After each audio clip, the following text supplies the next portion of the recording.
The most important house rules that we need to cover are those relating to the COVID-19. In terms of safety call and protocols, while the meeting is held here at the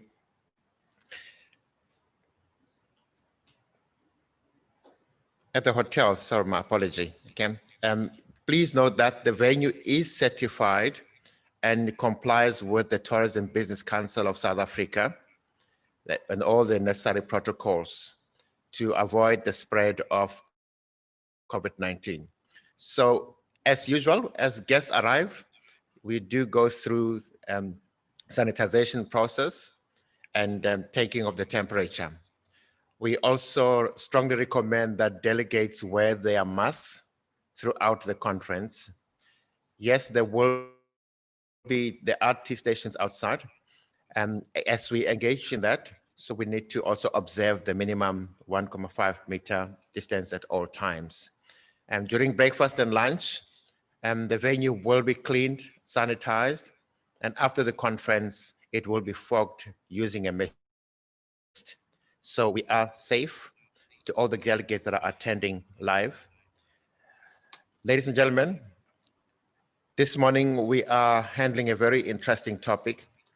As the Public Relations Institute of Southern Africa, we're talking about country branding. We are a part of the Africa Brand Summit. But the topic that has been given to the Public Relations Institute of Southern Africa is that of looking at country communication. What is it that PRISA can do? And what is the role that PRISA can play in enhancing country communication? In the process, we'll also pick up a whole lot of other things, new concepts that are at play. To get us going on this topic this morning is the PRISA immediate past president, Madam President Dr. Deline Renier Bieneke. She's also a senior lecturer at the University of Johannesburg, known as UJ. Madam, over to you to extend your greetings, and then we get started. Good morning, everyone, and thank you, Victor, for that introduction. And it's the energy that I feel on my side, apart from being sanitized and all of that, is really significant. So I do hope that there's some sense in my non-verbal communication of the excitement that I have for sharing some of the ideas that Victor and I have been working on for this class, and some of the new concepts in public relations and thinking anew about what our role is as PRISA and then also as public relations professionals in our country.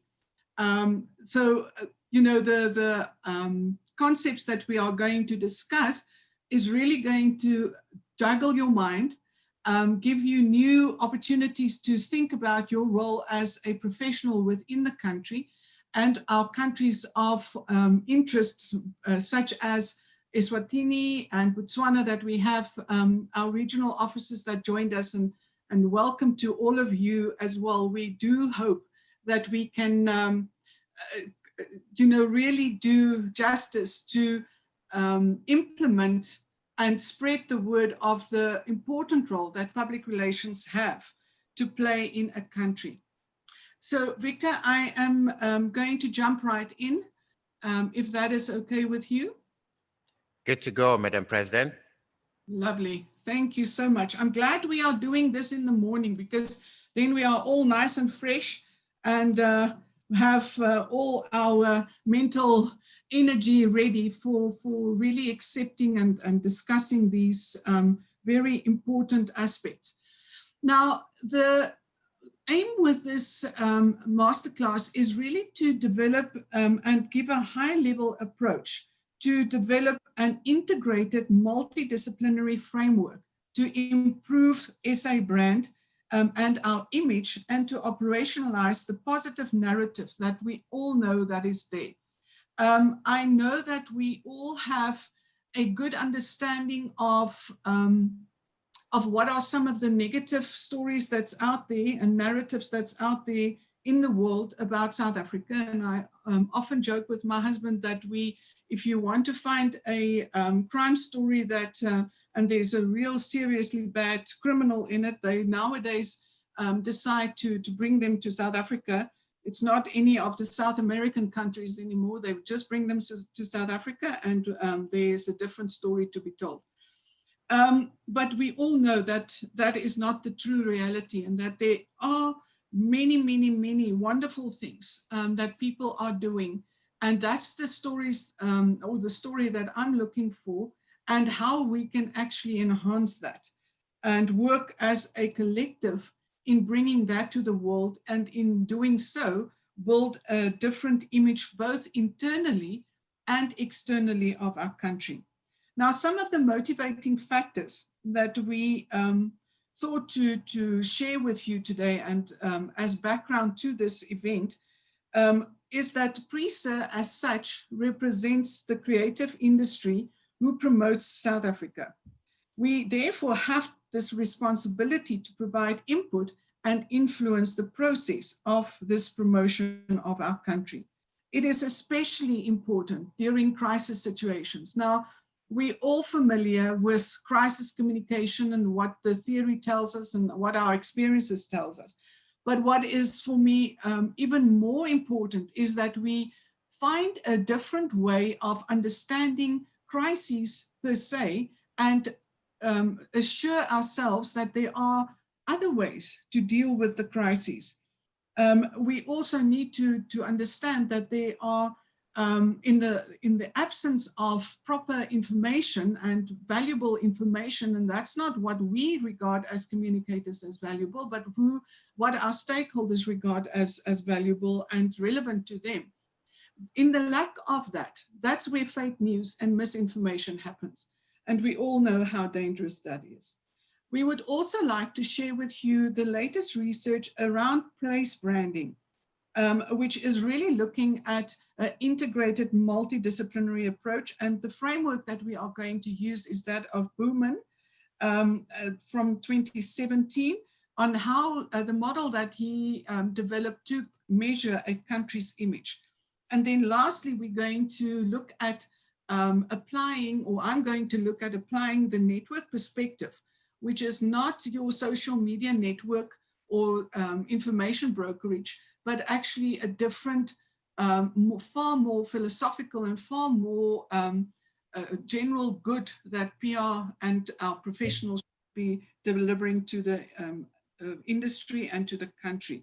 Victor is going to take that over and then start telling the story, because the two main concepts that we have in our presentation today is the theory around country image and the model or framework that Buhmann came up with. And then secondly is the importance of storytelling, but storytelling that's not just there, and the storytelling is nothing new to us in PR or in the marketing industry, but the call is to have a different approach to storytelling, a far more integrated approach that's not just about marketing and looking at the person telling or reminiscing or reflecting on what they experienced while they were in South Africa, but actually looking at how we can tell the story also to our own industry and to the people within South Africa. Victor, it seems I can't.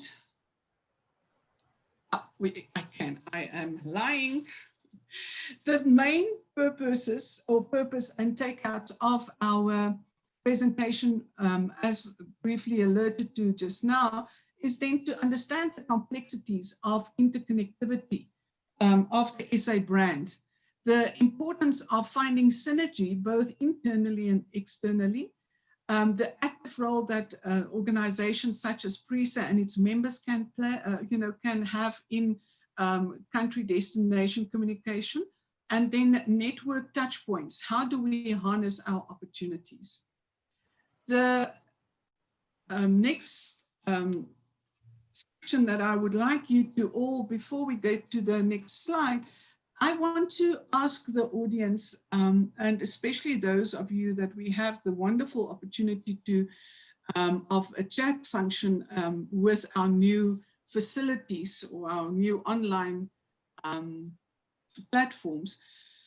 Will you please share with us some of the ideas that you have around questions, that the following questions. Now, what do you think are some of the complexities that's facing the South African brand in 2020?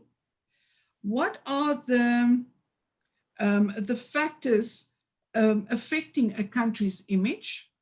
And what, in your opinion, is the current image held in South Africa by international and internal and external audiences? So if you don't mind just reflecting and adding some of your answers then in the chat function for us, just to think about putting ourselves in the context of the challenges that and complexities that we are experiencing in South Africa currently, that are some of the issues that we need to take note of.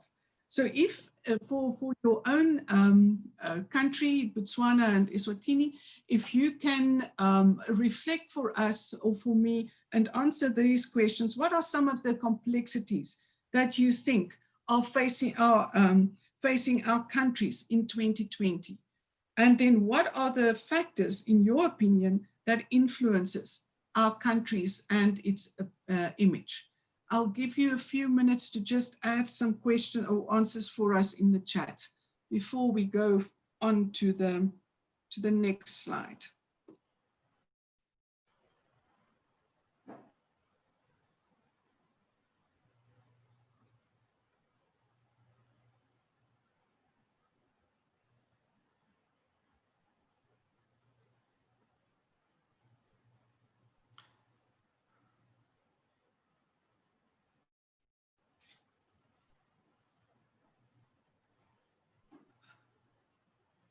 Victor? Yes, ma'am. Hi. Sorry, I just want, I can sometimes manipulate the slides, but I can't now. Are you moving the slides? Or? No. You should be able to navigate, but if you cannot, I'll do. It's also related to the response on your network. Is it? Okay. Because I need slide 3, please. But it doesn't go through to slide 3, not 4. This is 4. If you can just move back for me, please. Okay. The interconnectedness. That's it, yes. See, I can't manipulate from my side. Strangely enough. It's naughty. Very, very, very.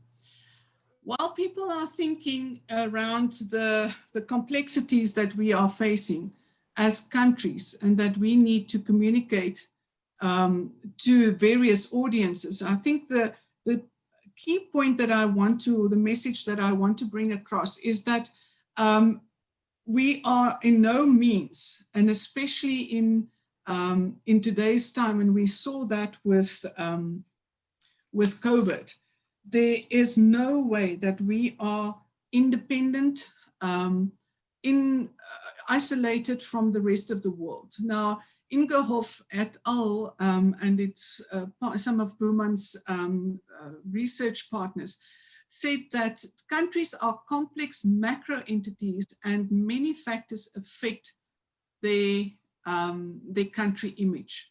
Now, in one of the aspects that we can find in research and in theory, in the literature at the moment, is that a country's brand is also closely related to what happens to businesses in that country. There's the case study of IKEA, the Danish company, who is very closely related to the Danish government. And they have a very strong correlation in terms of country branding association with IKEA. Now, the danger of that, and what was to me interesting, is the parallel or the comparison that was made between IKEA and, for instance, Red Bull. Now, I never knew that Red Bull is an Austrian company because they are not promoting themselves as a country brand or associated with a country brand. The thinking is that it is a very dangerous connection to make, because if something goes wrong for either one of the two entities, there is obviously a major fallout for the other party as well. Our own Tebe Ikalafeng, founder and chairperson of Brand Africa and Brand Leadership, said African brands have an important role to help to build the image, competitiveness, and transforming the country's promise to a real change, into a real change. So he's one of those founders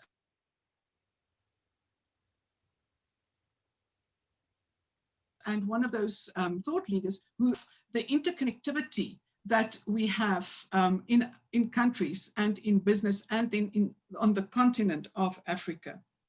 There are various factors that we need to keep in mind. And these include organizational association, moderated effect of a country image during an organizational crisis will determine the effect of organizational reputation, external measuring systems such as we know very well, corruption and happiness indexes are all factors that we use to understand organizations and the influence on country image and vice versa. Now, a favorable image of a country is more important than territory, access, or raw materials. It influences tourism, investments, attractiveness of domestic labor markets, education, and then also the country's political level of democracy and participation of its citizens. So with this type of approach, it should be obvious that we need to think differently as people in the industry to promote our country as to how we are going to integrate, how we are going to use different multidisciplinary knowledge to actually achieve this new set of narratives that we need to give to the rest of the world. Are there any questions at this stage or any comments? Victor, can you go to the next slide, please? Yes, sir. All right. Are there any comments? Did you want to say something?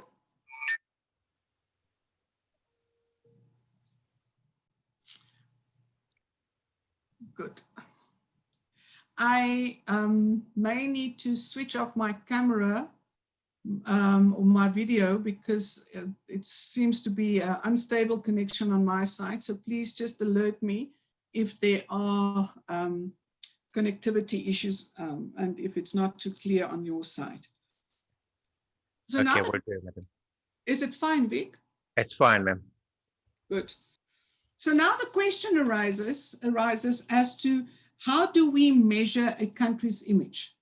Now, as I mentioned earlier, Buhmann came up with a framework since 2015, and he wrote a book measuring country image that I referenced at the end of this presentation that you can really look at. It is a very, very interesting study and framework from our own industry, from public relations, and how we can actually position ourselves as creative communicators within this, area. So how, according to Buhmann, we should look at measuring the country image that we are looking at on both a cognitive level and an affective dimension. So it includes aspects such as nation building, constructs, that represents a wide variety of stakeholders. So it's really not, and I don't know if you have experienced this before, but very often the different disciplines all operate in silos and actually do not have a major attempt to build the bridges that's there between the different disciplines. And it's exactly that is that practice that is often detrimental now to achieving major goals.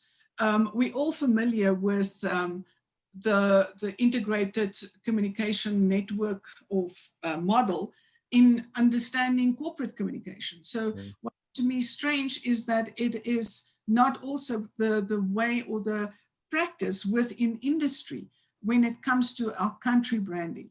Now, one can understand that this is a very complex practice. If we struggle to get it right in organizations, how much more so we have it in other countries, in a country. So how do we measure that? We really look at an integrated, inclusive set of guidelines, and the constructs contribute to the building of trust-based relations.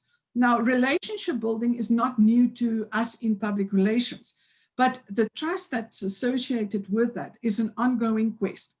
There's a facilitation role that favorable stakeholder behavior can have, and then obviously also an economic influence on what it is that we then do to promote and rebuild or build a country's image, especially after a crisis situation, such as we experienced when Bell Pottinger came in and used, or as colleagues of mine said, the dark side of PR. You abused their power and their influence to tell a narrative that we now have to repair. Now, a proposed combined and comprehensive model for the SA image, or Southern Africa image, and it includes whatever I talk, the southern part of South Africa, we need to look at how we interconnect, remember, and how we influence each other. So the aim was to develop such a framework and a model should include how do we combine available concepts to derive a comprehensive model of a Southern African image? The second question, how can individual and national perspectives be specified and measured to determine SA image and identity? And then thirdly, how do different image dimensions affect each other? Now, this is a research project in the making. That part of my role at PRISA has been to strengthen our research capability and research networks so that we can actually have data for our own country in a consolidated and comprehensive approach. So that's this type of model is what I would like us to keep in mind. Collaboration or a collaborative opportunity for us as communicators in promoting our country. If I can quickly just refer to our chat and the comment that Ms. Praise made from Eswatini, said that the complexities is the perception of the culture. Eswatini has a rich culture which has been preserved, well preserved, has started a culture tourism campaign to clear misconceptions while at the same time branding itself using its rich culture. This challenge posed by the challenge posed by COVID-19 crisis is that the culture tourism is largely experiential, and this becomes impossible in the face of the pandemic. Absolutely true, and there must be ways, and there are ways that we can work to counteract this. And that's really the purpose, I think, of the masterclass and then also of the summit. I think one thing that COVID has taught me is that there's a different way of understanding our role as public relations professionals. And that difference, and that I don't want to call it new reality because that's an overused word at the moment, but a different habit of mind, not to react in and solve problems only in the face of reputation management for organizations, but actually looking at a creative problem-solving approach to address bigger issues than just a one-unit issue. Now, what do I mean with a one-unit issue? A one-unit issue can be either a community, either an individual, or an organization, but that there's a bigger picture that we all can feed into. How do we address that? And COVID has showed us how interconnected we are. So why don't we use those points of connection to address some of the issues that we identify as professionals, but also that we need to listen to the experiences that our local communities are having.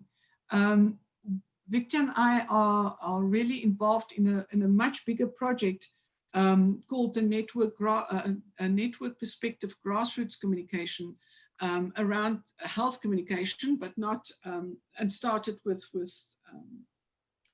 COVID.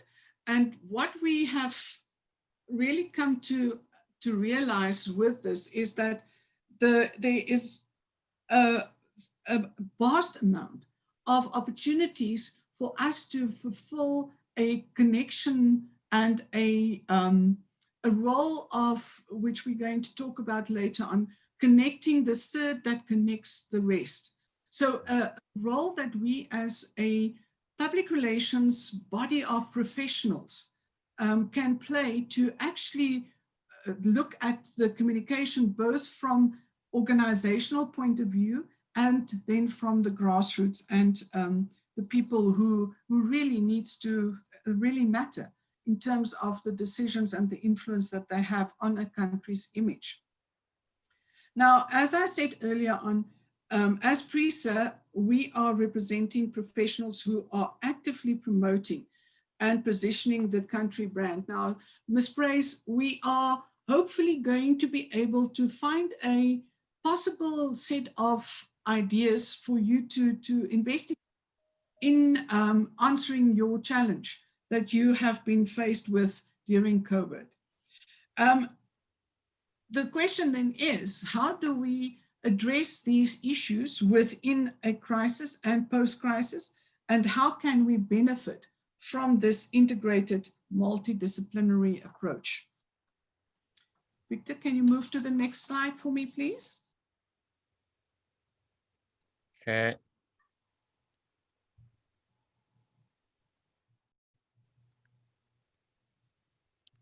What's happening yet? Nothing? Okay. Oh, there we go. There we go. Now that's the framework that I've been mentioning of Buhmann and in this case Ingenhoff that was developed in 2015. It was then further discussed in 2017's publication. Now you can see there in the two axes deals with in the middle deals with perception and communication, and then international versus national. And the four quadrants that are then formed deals with the various aspects or components of this framework. Now, on your left, or your right and my left, the perception component involves the country image and the country identity. And then where we are responsible and supposedly positioned is on the opposite side, which deals with country reputation and then the country brand ultimately. So thank you for the cursor there, Victor. The model is quite complex, but it's very comprehensive in the sense of it acknowledges all aspects that we normally find in an organizational structure, reputation, and brand identification. So the international, above the line, the country image and presentation and reputation is what, on the one hand, people are perceived and experienced through formal mediated channels such as your media platforms, and the vast amount of people staying, ex-South Africans or immigrants from South Africa staying in different countries, which then creates the country image on the top right-hand side. Then on the bottom right-hand side, the country identity also then relates to the attributes that the country and the representative self-perceptions that the people of that country holds. So it's a national component, and it's the perception that people within our country holds of what we think are important. Now, an interesting comment here is how would we regard our own internal stakeholders, our people, fellow citizens? How supportive are they? How's their sense of congruence within our countries? How do we build that feeling of national pride? As mentioned earlier on, nation building is also one of the key aspects of this model. So on the opposite side, on my left and your right, I think my mind is always playing tricks with me on that. But in the top, international versus and country reputation, we as a public relations industry has a very important role to play in terms of the generalized perception that people have internationally about our country's reputation, which is made up then of how we communicate effectively with these international stakeholders. How do they generalize about South Africa? We've all heard the horror stories of them, international visitors not wanting to go because they are too fearful of the crime, and in some instances it is a reality. Perception and general and sometimes ill-informed perception that Africa is one country. We're all familiar with that. People thinking that we are really still all in the wild, which is wonderful because very often it's the ecotourism that sells our countries, but that you will not be, riding an elephant from the airport to your tent. We're all familiar with those perceptions as well. So the top part is really the challenge that we have to present a country reputation that is authentic. The bottom half then speaks specifically to our strategic role and where we want to get to build the country brand on both a national but also an international level. So because the influence, obviously, of the country brand cuts across all the others. Now, in the next few slides, we are going to look at what each of these quadrants means and each of these concepts mean in a little bit more detail. So, but can I ask again, I have a definition here of what is a country. But what, in your opinion, as an audience, what would you see as a country? If you can respond in the chat column for us, it would be very interesting to see what you regard as a country. I'll give you a few seconds for that.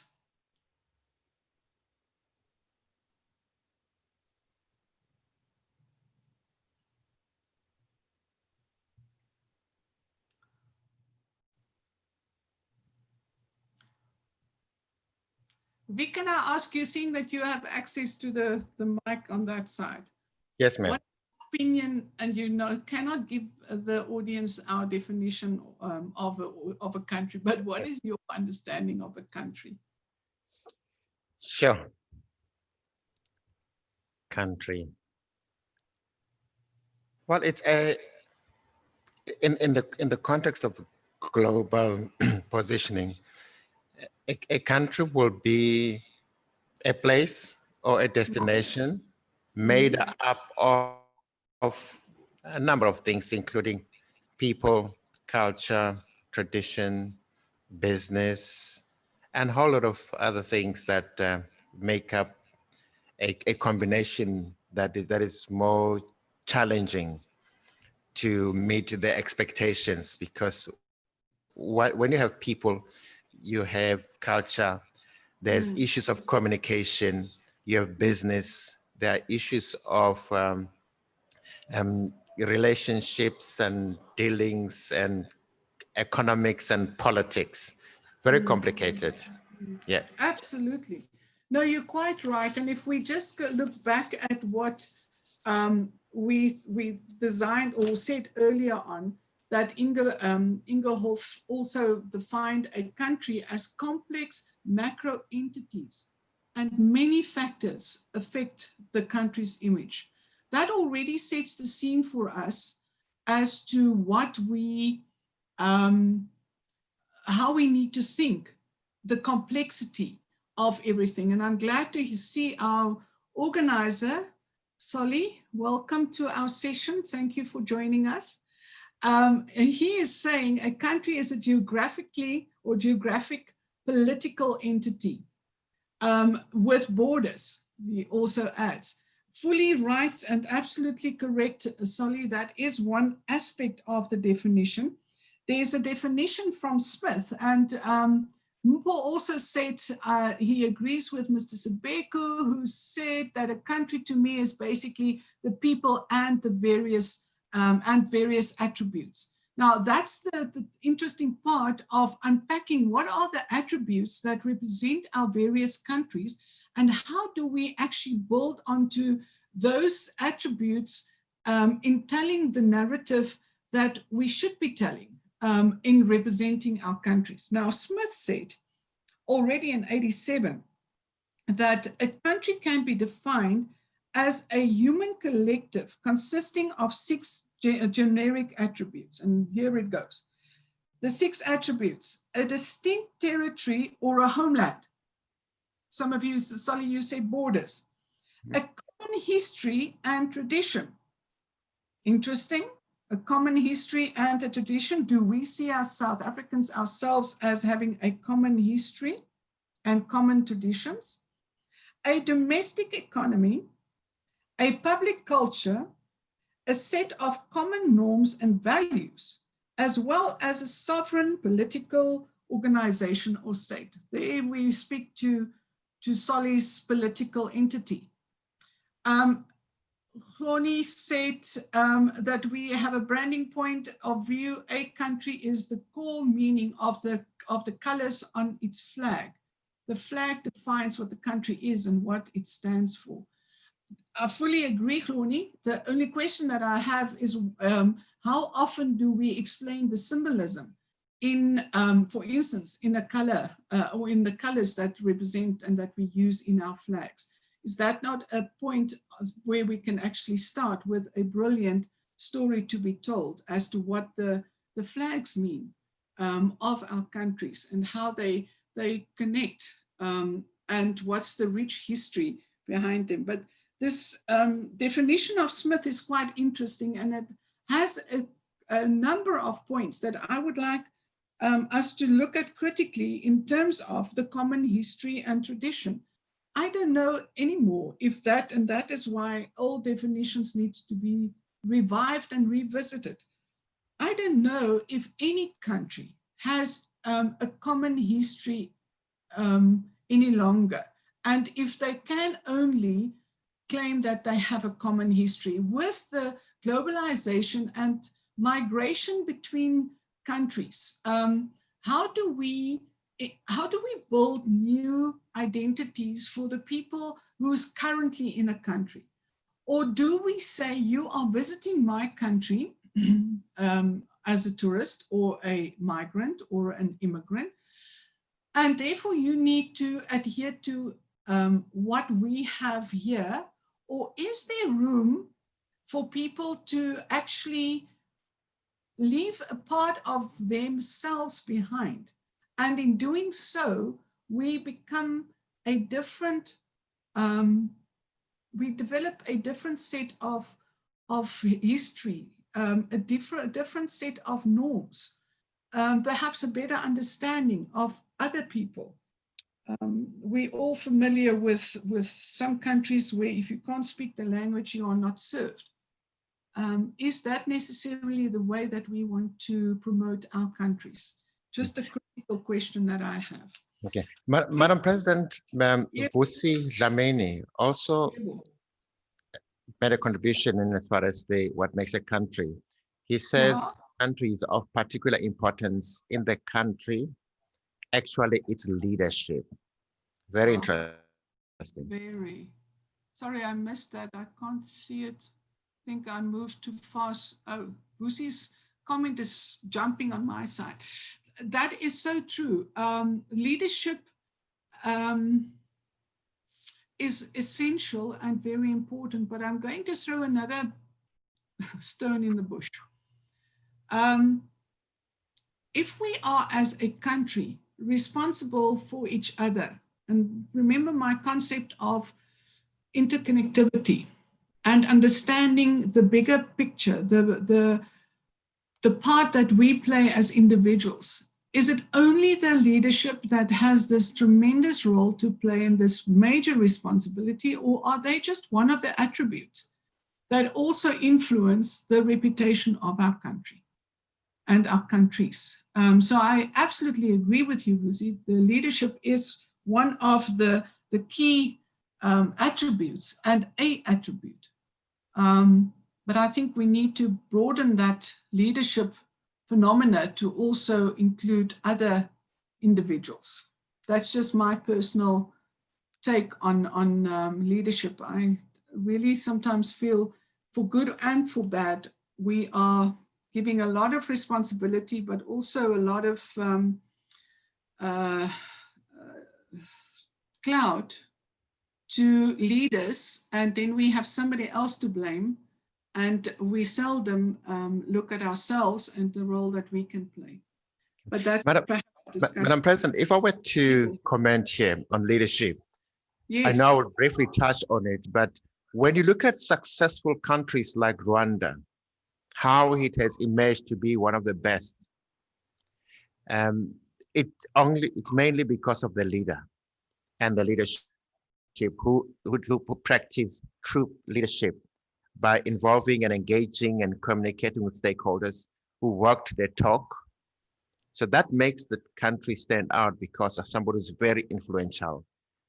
Another example would be to see which country is currently seen as very controversial because of its leader. I will leave it at there. Meneer Donald Trump. Absolutely, but now the same holds true, Vic, in terms of the, as you call it, the walking the talk, the role and the leadership of individuals such as that. Again, the generalization, exists in when it comes to, for me, into many of these countries, is that in both instances, good and bad, there must be followers. There must be people who buy into, for lack of a better word, but in who the leader develops a level of trust and a level of loyalty. And the question that I often sit with in my own mind, and Solly is interestingly stating there the two narratives of Rwanda, but poor human rights.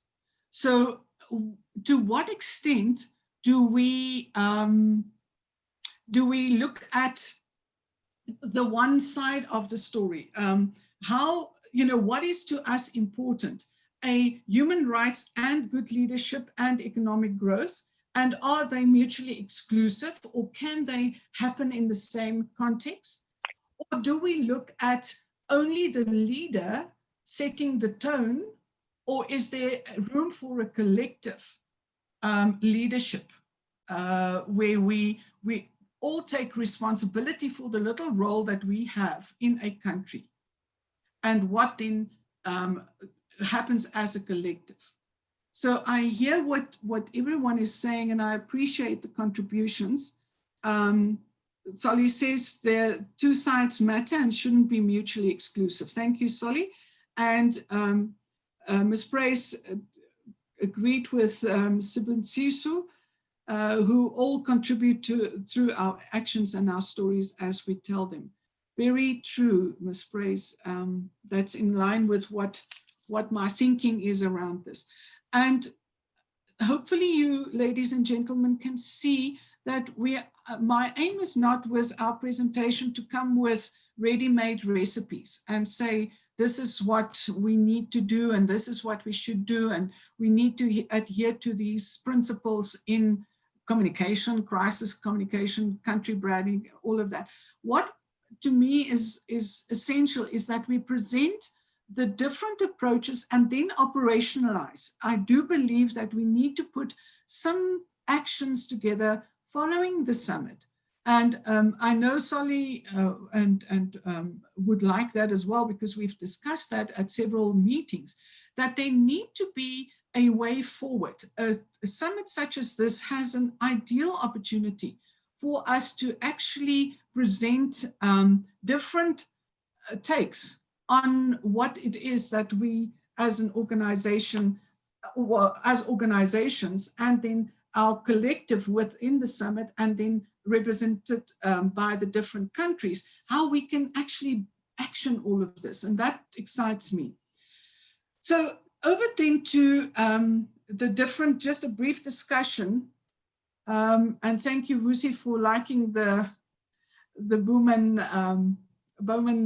model. And yes, you're quite right. It deals very closely with stakeholder mapping.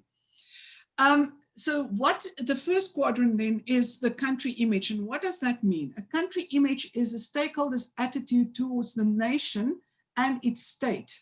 Remember the top left-hand or right-hand quadrant? It comprises of the specific beliefs and general feelings in functional and normative and aesthetic and emotional dimension.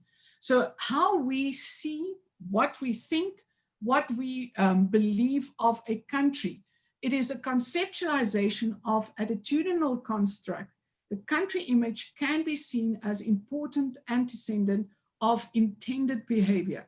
So what is the end result of the intended behavior on an international level, and the images that people have been given and presented in various narratives. Now you sit with the dilemma. Yes, we all know that there are certain challenges and certain realities in our country and countries that are very often misperceptions because of the representation, but also quite a true reflection. We are the crime capital of the world. We have those facts. We are, and Victor is going to talk about this in his Good, Bad, and Ugly presentation storytelling later on. But the issue here is for us to understand that we cannot spin. We cannot now present a different reality. But what is to me important is how do we present the reality of I can still, in my neighborhood, at 6 o'clock in the mornings, go for my 5K walk. It still happens. We can still walk in areas, and we do, that are remote. We go on organized hikes, but we also go on business outings by a sheer nature of our transport problems. So there are different stories to be told, but depending on where our emphasis lies. So the country image is then determined by these factors, as mentioned there. A country's identity, the next slide, please, Vic. Okay.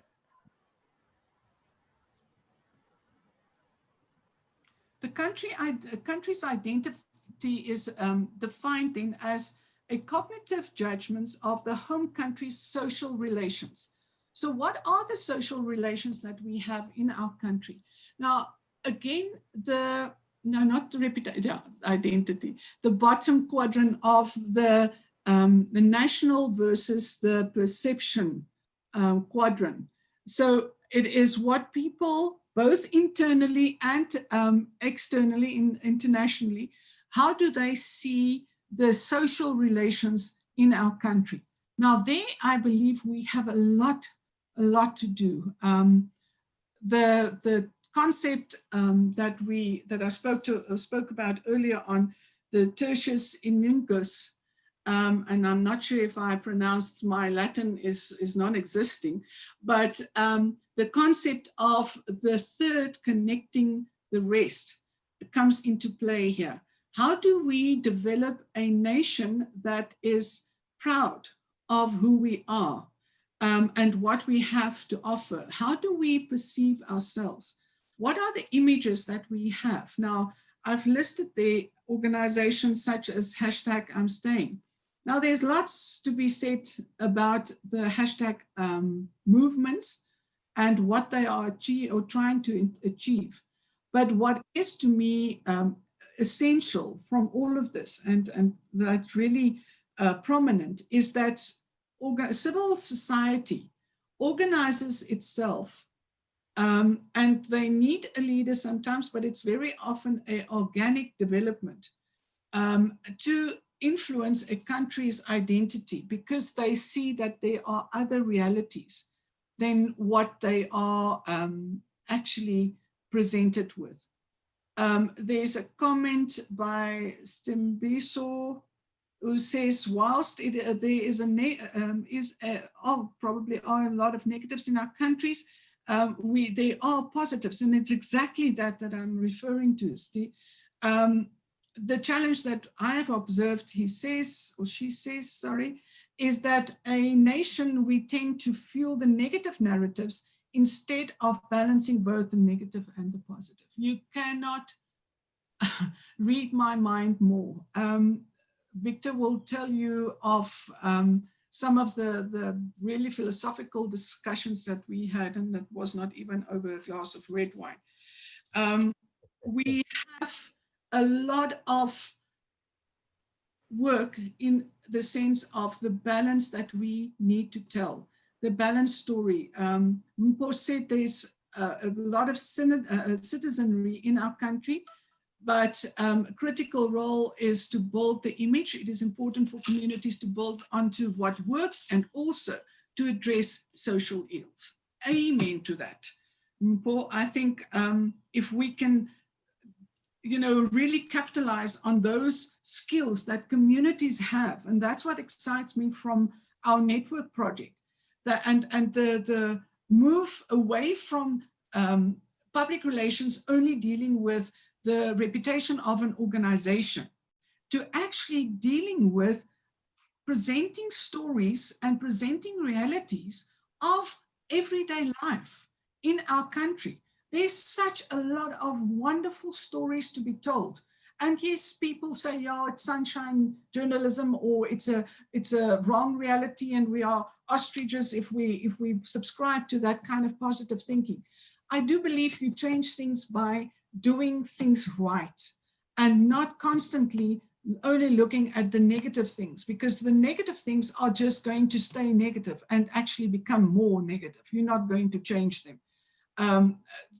My study field is activism, and if I look at the number of social protest actions that we have in our country, we're also known as the protest hub of the world, and the influence and the effect that has had on actual policy change. It really asks ourselves, is that the best way to change things? So the identity is really where we are finding ourselves as everyday individuals. How do we present a balanced view of what we are experiencing? if there is trauma, I met with some young students, youngsters yesterday who had a very traumatic experience. And my first question, so how do you deal with this? Have you used facilities available to you to do trauma counseling? All of those things come into play as to, yes, life happens, things happen, but how do we deal with that and how do we tell a different story? The next one is then the country reputation, which I need to leave in the hands of my dear friend Regine Leroux, who's going to do the masterclass this afternoon on reputation. And I loved her topic, which deals with looking at a country's image one by one and building the country reputation one by one. It reminds me of how do you eat an elephant? No, not that our continent is an elephant, that is. Defining a country's reputation, therefore, is just briefly a commonly defined overall estimation of an organization by all its stakeholders. Now, this refers to an organization, but in this case, also a unit, the unit of analysis is then the country. It is the emergent synthesis of multiple individual attitudes about a country as the result of complex communication processes. Now, you would remember if the model, the top on my left side, your right side, or other way around, the top one that deals with reputation, that speaks to international versus communication. So what are people actually communicated internationally about the different processes and through social media, through new media, modern media? How do we communicate the reputation of an organization, and then remember our context of interconnectivity of then our country? So the synthesis that of a multiple individual attitudes about a country is built up out of the communication that happens. Strategic communication processes focus on international stakeholders at this stage. We need to change that.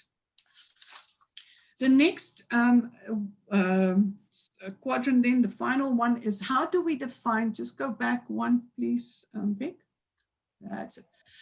Defining the country image, the country brand then, is seen as a construct of representation. Now, what is that representation? It's the symbols. It's the identity, like with any organization, that we associate with an organization. It's the combination of all of this, plus the experiences of the different people that, that represent a country, or in this case, then our three countries that's represented in this session. So according to Kotler, the name, term, symbol, sign, etc., it's a combination thereof to identify the goods and services of one seller and to differentiate them from those that are the competitors. So that, in essence, is the model that I would like us to keep in mind when we deal with country image repair, country building, because the other concept that I want us to also realize that we are not unique following the crisis of the pandemic COVID-19 presented the world with. Every country has to find different ways now of, as you said earlier on, your cultural tourism. How do we find different ways of presenting this cultural tourism in a way that people can still experience it? Is experiential experiences only body, mind, and soul? Or are they part of it that we can present? I don't know. Is there a different reality that is perhaps presented through augmented reality for us, through AI? Are there other possibilities that we can look at for the future? Now, the public relations approach that I would like to introduce to you before Victor speaks on and starts with his storytelling. The the one network perspective that I spoke about earlier on, which deals with a different approach from our professional body. And it is, you know, Rome wasn't built in one day. It's an ongoing change, approach to change in thinking that we are starting at PRISA, to be far more socially orientated and inclusive of other ways of thinking, not just our ordinary long recited or well recited definition of PR is the management of that we inherited from Grunig and his excellence theories or theory. There's another story to be told, and that's the story that I'm interested in. How do we, as public relations professionals in our countries, follow an approach of Tertius Ingenhoff, I-U-N-G-E-N-S, Ingenhoff. The third, which means the third that joins the others. Now, this network perspective is a cooperative approach to develop relationships.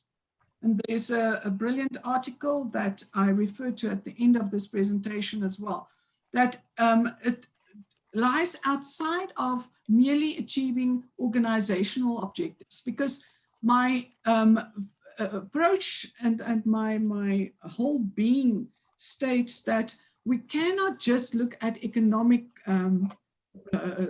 success. We cannot just look at cultural success or any one of these factors, but we need to look at a more integrated, collaborative, and co-designed approach to how we sell and how we promote a country and our countries at that. Now, Opsfeld introduces this concept of the third who joins, and he suggests that while most literature in social networks and strategy suggests that there's sparse networks and structural holes that is ideally positioned strategically where people can broker information and influence the information flow. And just a side comment, we see that with the current cases that's at Zondo Commission, where people got paid to implement and act as communication brokers or relationship brokers between entities. Now, that's not the third that joins. That's the third that benefits. It's a different concept. What we are proposing is that there is a resource mobilization that introduces and that builds onto the dense social networks that we have in our countries, and that has an innovative way of dealing with new realities, developing and talking about new realities, giving people the opportunity to really shine in their own context, being the leaders in their own little world, own environments, but knowing that all of this will spill over to develop a different type of story for us in our countries. That, ladies and gentlemen, concludes my contribution to this masterclass. Thank you very much for your input. And we are going to then hand over to Victor, who's going to deal with PRISA's role and then specifically the storytelling part. Thank you very much, and please leave comments as we go along. Thank you, Vic. Over to you. Thank you very much, Madam President. Let me do this. Okay, I was asked to take this off. And can you hear me? The live guests, delegates? Great. Okay, for the benefit of the delegates, sorry about you at home. You do have access to Wi-Fi in the venue, the Vineyard Hotel in Cape Town. And you go onto conference, and the password is conference 2020, the capital C. Right. Madam President, thank you so much for your representation. Mine is to tell a story. Being a PRISA member and also a South African, and also involved in the travel and tourism business, I've had exposure to a whole lot of things which challenges us when we talk about country communication. This time around, we talk about country communication, the PRISA's role. What do we, as the Public Relations Institute of Southern Africa, deal with country communication? Now, there is a take home for this and a huge challenge for us not to make this summit a talk shop. We need to find solutions when we leave here. How do we make this work for Africa and make it enhance over time the continent's appeal in this particular area? Now, we are only covering the Southern African part. But as we do that, let us not rule out that we also have to look at the continent. What then must change for this to happen? How do we then master the art of communication with South Africa? A very interesting point was raised by the convener of the Brand Summit, Mr. President Moeng, when he said, Rwanda, you've got two sides. You've got the economic side, which is successful. You've got the human rights side, which is another issue. Normally, when we talk about communication, we would talk about internal communication and external communication. But in the case of a country branding, this is distinctive. Now, when we look at it, we somehow look at both same time. But at the same time, it's important to have that viewpoint as to what is the thinking of the international community looking at South Africa externally. Internally ourselves, how do we look at ourselves as Southern Africa or South Africans? Now, there's a spin that I'm going to throw in here. Before I get into the detailed Southern African content, I would like to bring this to everybody's attention. This could be a matter of easier said than done, because Southern Africa requires coordination. For it to work perfectly, we need to rope in the efforts at the SADC regional level. And this must be coordinated by the powers that be. The sad part about communication and SADC, we only get to hear what are the developments within SADC when there's a political issue in Lesotho or Zimbabwe or Botswana. We don't get to hear the real plans spelled out and communicated. All this will be in documents which was discussed at the strategic level, and nothing gets to reach us. Now, it is very complex to just drop everything and talk about SADC or Southern Africa because of geographical location, the economies of the countries, the culture, the language, including the currency. Botswana is different currency, Mozambique is different currency. Well, thank goodness, South Africa, Lesotho, and Eswatini, they use the same. But we have a complication with Zimbabwe, which we battle to use the South African rand. They push us towards using the US dollar, which further complicates working together within Southern Africa. Now, this Southern Africa approach is marked with complications, and at the same time, we've got rife political issues raging, as well as the khocha that always raises its ugly head, corruption. Now, our attempt here is to try and see how can we find synergies. I'll tell you a story of what has happened within the tourism space in particular. At some stage, there was a project that was initiated, South Africa, Namibia cross-border tourist guide. We all went in, we did the program, very intense, run by the University of Pretoria, but then we faced challenges. You leave South Africa with tourists, either South African tourists or international tourists, you get through the border into Namibia, you're faced with challenges. They want documents, they want this, they want that. And you try to guide within the country. You are told, no, you are not allowed to, which in a way, I do agree. If I were to take tourists from South Africa or anywhere in the world, as a South African going cross-border to Namibia, it is well to use a local tourist guide because he's more informed about the destination. He's also aware of the latest developments.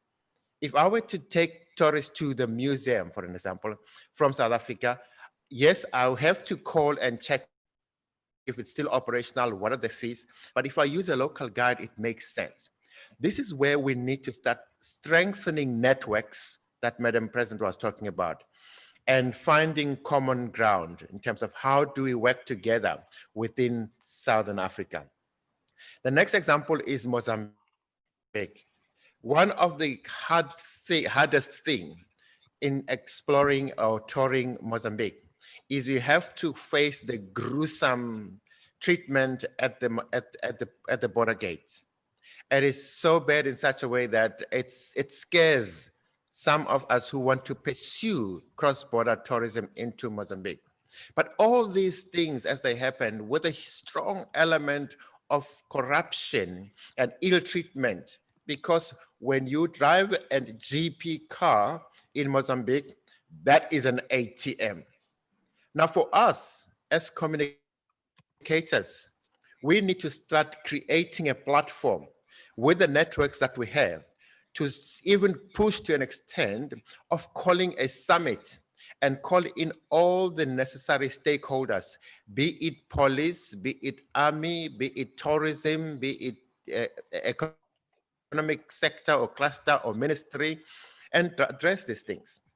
The treatment at the airport in Mozambique, or Maputo in particular, is so unfriendly. The place itself is quite a challenge. But we can only fix these things when we talk about them. And what is required by these countries is that thing which we are now talking about, listening. If people need to learn to start listening to what are the issues. The next example that I'm going to use in trying to coordinate cross-border tourism and forge synergies within SADC is another classic example of Zimbabwe. Try and cross to Zimbabwe through Bait Bridge. Even if all your documents can be proper, you will still be challenged and pushed to such an extent that you need to issue a bribe or some sort or so. And then once you drive into Zim, then you've got a lot of challenges. Now, ladies and gentlemen, for the purpose of this masterclass, okay, there seems to be a growing call to consider redefining public relations.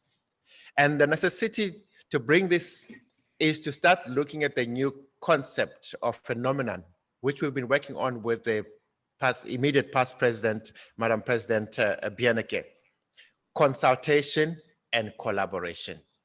As public relations and communication experts or practitioners, we need to start stepping closer into this. Let's start consulting.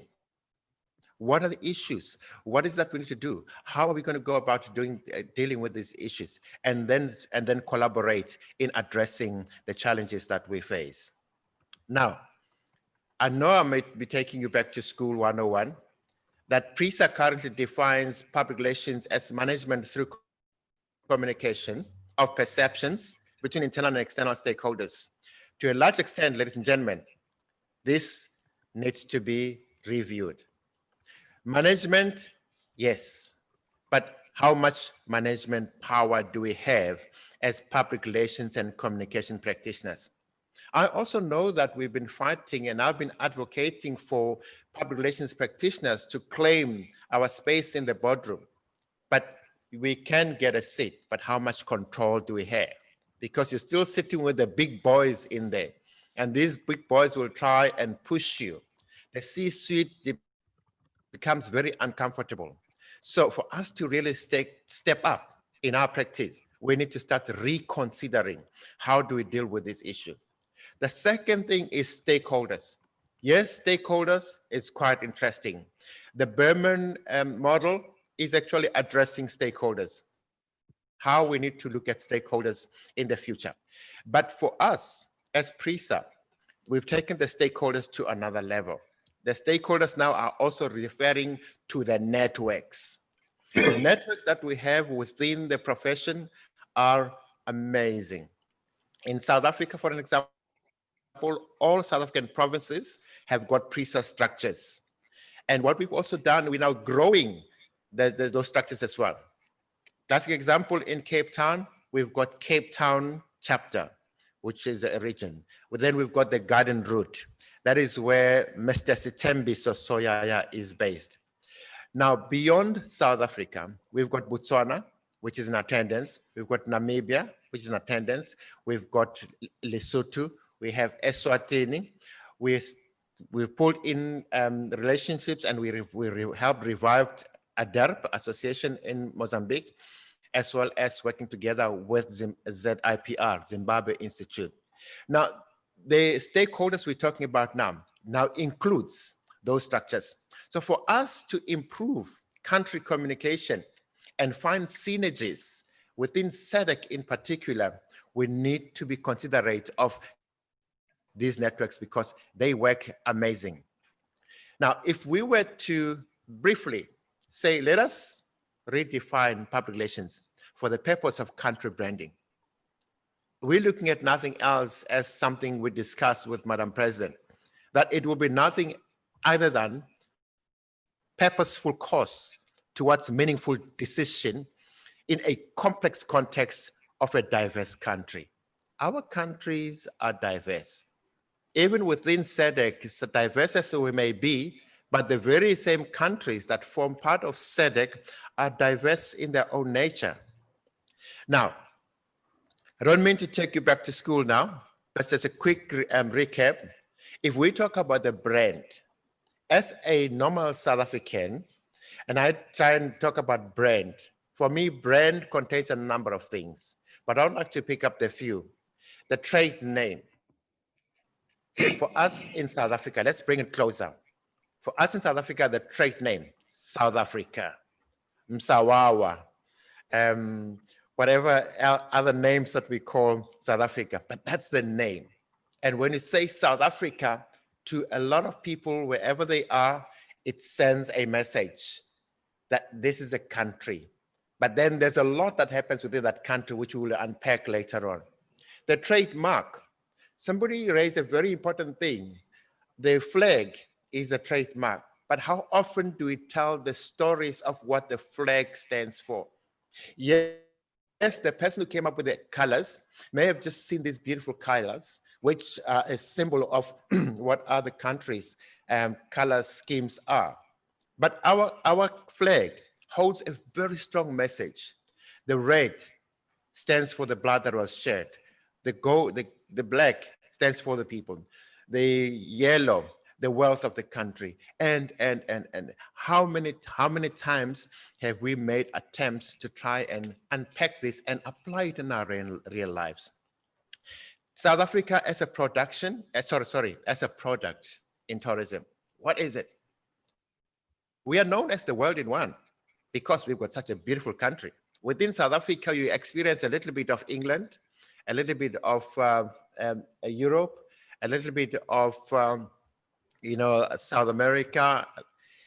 That's what makes South Africa unique. Hence, it becomes a desired destination for the travelers, that you are able to come to a country and see the world in one. In terms of classification or description, how are we described as a country? The one description that stands out from my international travel and experience is that when I say from South Africa and people say, oh, the land of Nelson Mandela. Now that makes a brand, okay? But imagine if we say first impressions last and you were an outsider visiting South Africa and I say South Africa and you remember something bad about the country, you will remember the brand as a bad brand. Now, when we talk about image in this context of country communication, the image is a picture. Classic example, when you say South Africa, what is the image of South Africa that you see? At face value, you see this beautiful country on the southern tip of the south of the African continent. You see the beautiful Cape Town and the Table Mountain. By the way, to all of you who are watching from home, I have the view right outside, okay? And you see the beautiful Kruger National Park and many other things. When we talk about the impression, what impression does South Africa or Southern African have in the world out there, even amongst ourselves? And the sad part of it is that while we're talking about the image, a wrong and a bad image has been portrayed out there that we are the crime capital. The things that are happening currently are really a cause for concern, and something that we need to zoom in and start having conversations about these things. Look at what's happening right now in the news. The age of the murderers, of the people committing crime, is actually getting lesser and lesser. It's more younger people getting caught in these things. So these are the conversations that we need to have, and as a country, from the communication perspective. In terms of how we appear, that I will really not go into detail. You will talk about it later on. How do we appear? How are we seen or perceived by outsiders? Madam President spoke about this model, but what I've just covered now covers the country image. When we talk about the country image, ladies and gentlemen, we're talking about something that is subjective attitude towards a country among foreign publics. When people look at us, they see this country and all they see is what sits in their mind and what they've heard and what they've read. Hence the importance of us as South Africans and Southern communities getting together and telling our story and not allowing outsiders to come and tell our story, which is the sad part about us in Africa. We allow the international community to tell our stories. We're supposed to be the one that tell our stories. Okay. Now, country communication is linked to diplomacy and protocol. And this on its own poses a big challenge, ladies and gentlemen. Never ever underestimate that. Because as a country, we are a diverse country and communication remains a challenge. And not only for us in South Africa, but for the Southern African, for the SADC as a whole. Then we've got challenges on cross-cultural communication. Ms. Praise from Eswatini raised the concern that there is so much to be seen. In South Africa on its own, we've got many cultures. Imagine in SADC on its own, we've got so many cultures. So to master communication as communicators, let us not just be convinced that I'm standing here on the podium, I'm addressing you in English, we are communicating. We need to go to grassroots. Now that is what PRISA is doing, and that is part of the research we're working on. It was started by COVID-19 to say, yes, there is communication on COVID. It's on the national TV, but unfortunately, most of the channels that carry the news about COVID-19 are the paid for channels. What about the South African broadcast, SABC? What about radio? What about local radio stations? What about those networks within communications? The societies, the co-ops, the youth clubs, the church, the social groups. That's what we need to tap in. So when we communicate, we need to be mindful of these. Now, the possibility to fail in dealing with these communication challenges is very high if we are not tactful and mindful, and we do not conduct research and audit to check if do we really meet that go-go in the rural area? Do we really meet that young person in the dark corners of our various countries? So it's not about ourselves, it's about others. Madam President spoke about the Ingenhoff concept, that there is a third that comes into play. I can be communicating with you, but there's someone else that need to know or hear the things that we're talking about. How do we reach those people? And if we succeed in reaching these people, then we've succeeded succeeded in our efforts to communicate with this. And what makes up this to be the solution? We need to start mastering the art of listening. We communicate all the time, but we hardly take a moment to listen to what people say. Without being hard as such, but the truth be told, we see what our government does in South Africa. We've got what is called public participation. A huge marquee is put in a community, 5,000 people invited, a huge amount of money spent, go talk to the community. After doing that, the officials walk away. Do they take a moment to take the questions that were answered, the concerns raised, and take them back to community? What I'm talking about, ladies and gentlemen, is not different from political campaigning. But when we communicate, we need to listen to the stakeholders or the communities.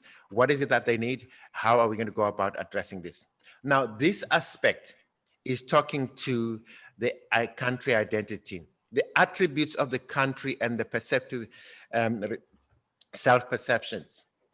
How do we look into this? So even on country communication level, this Buhmann model is really bringing in a total new way of looking at things.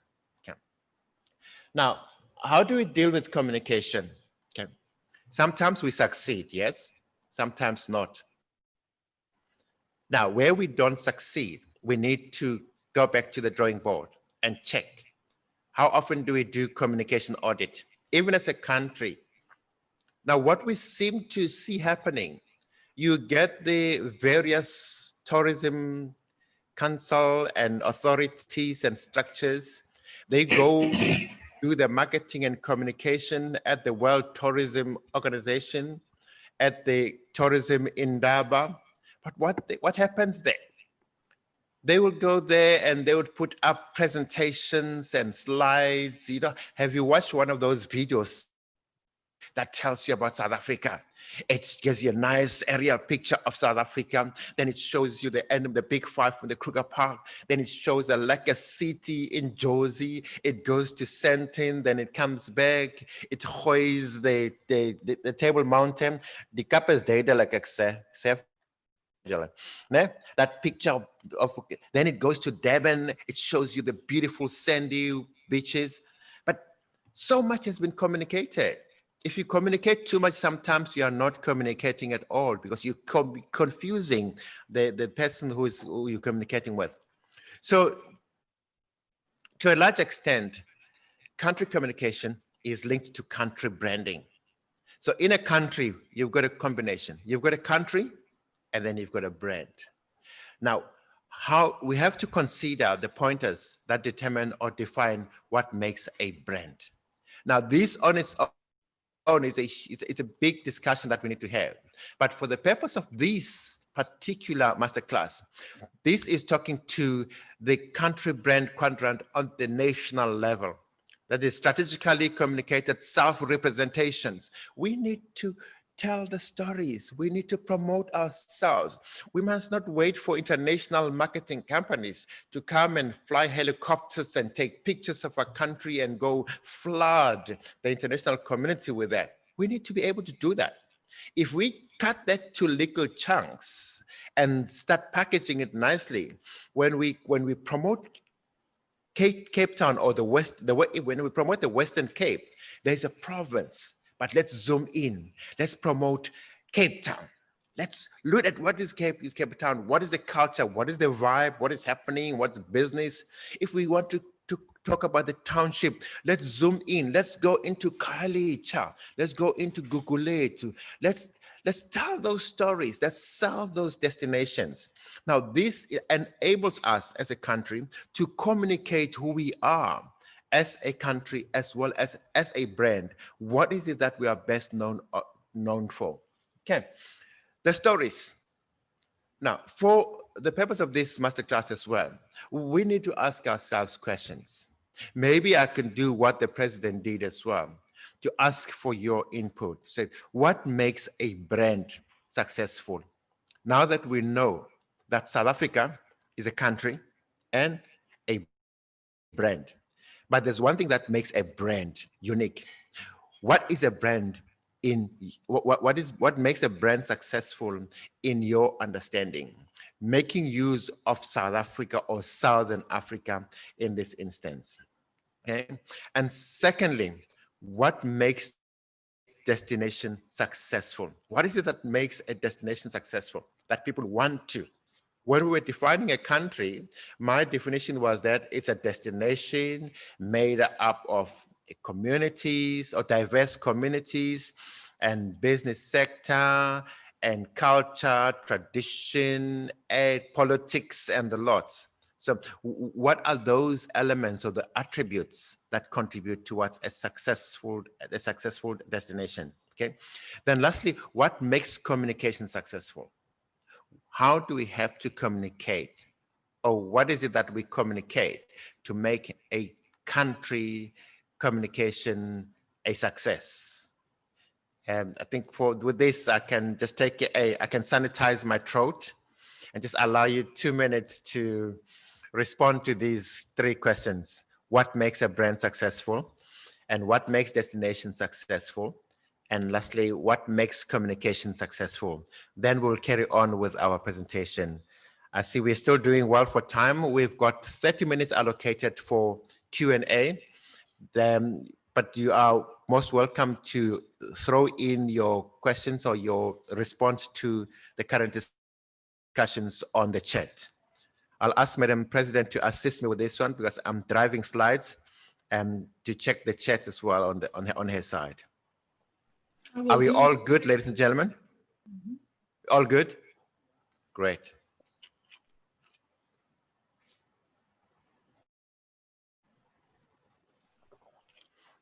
No, it's water. It's clean, sanitized with water. I know alcohol would do a good thing to kill the hoja, but I don't have one.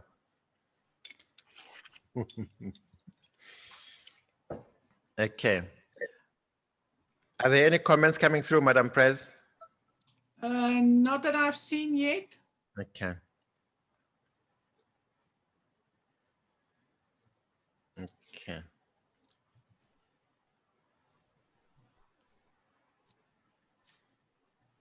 Okay, let's see. I just posted there, Vic, that in my opinion, there is a brand is successful when I, as an individual, my thinking and my experience and what I share all tally, are all the same. Yeah. They're all in sync and we're consistent. Yep. Yep. All right. Any other comment?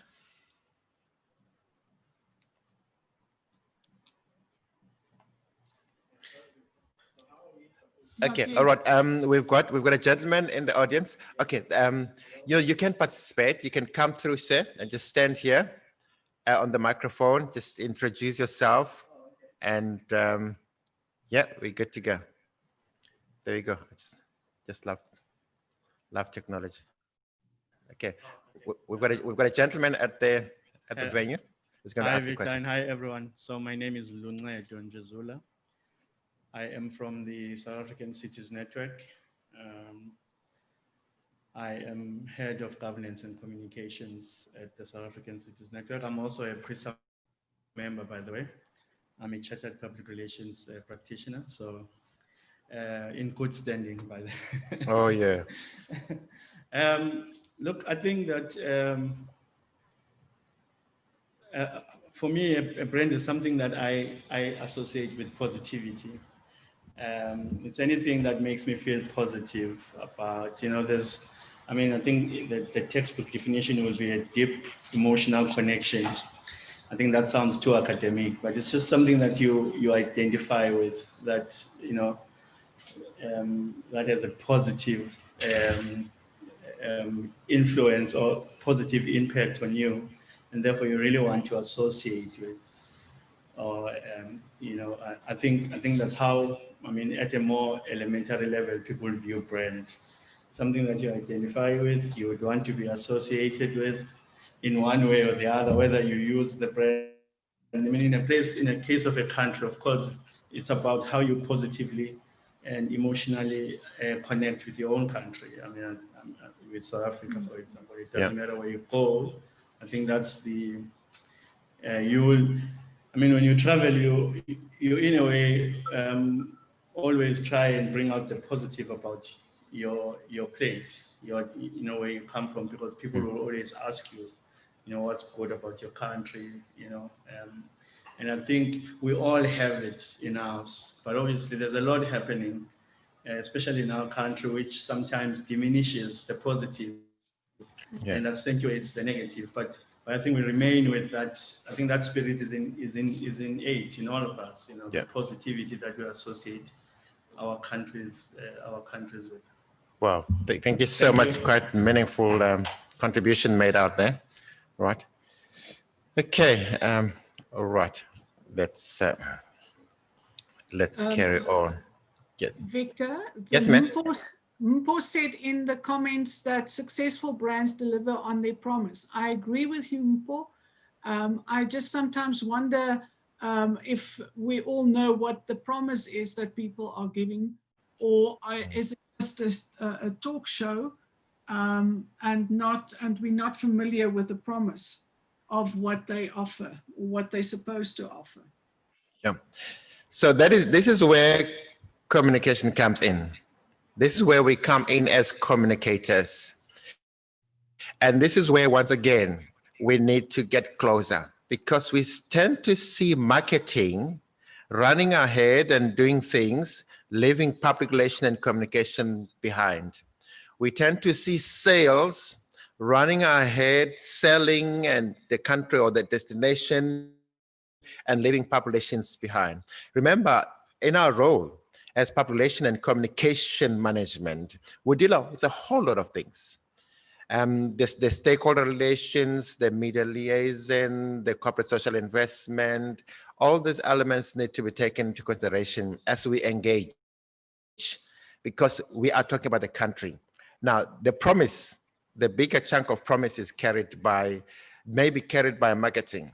But should the promise not be fulfilled, and there's problems and complaints, guess who has to go and sort the mess? Public relations. We cannot be operating like that. We need to start pulling ourselves together and collaborating and working together for the benefit of the country, especially when it comes to communication. Okay. Right. Let's move up to something that is going to make me not very famous at the end of this presentation. But from my experience, the good, the bad, and the ugly. I wish I had that clip from the movie. Do you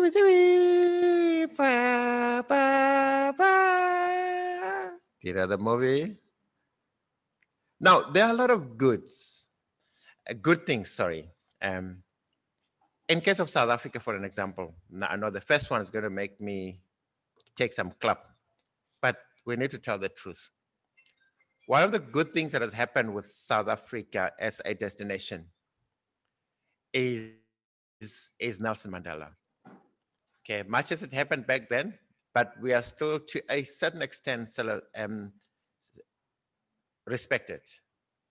But one of the bad things that has happened in the leadership of the country, which was brought in during the discussion earlier on, is the Jay-Z plus. Okay, I won't say everything, but the Jay-Z plus. Currently, the country is in a state. There's a lot happening. The state capture is revealing things that are so scary.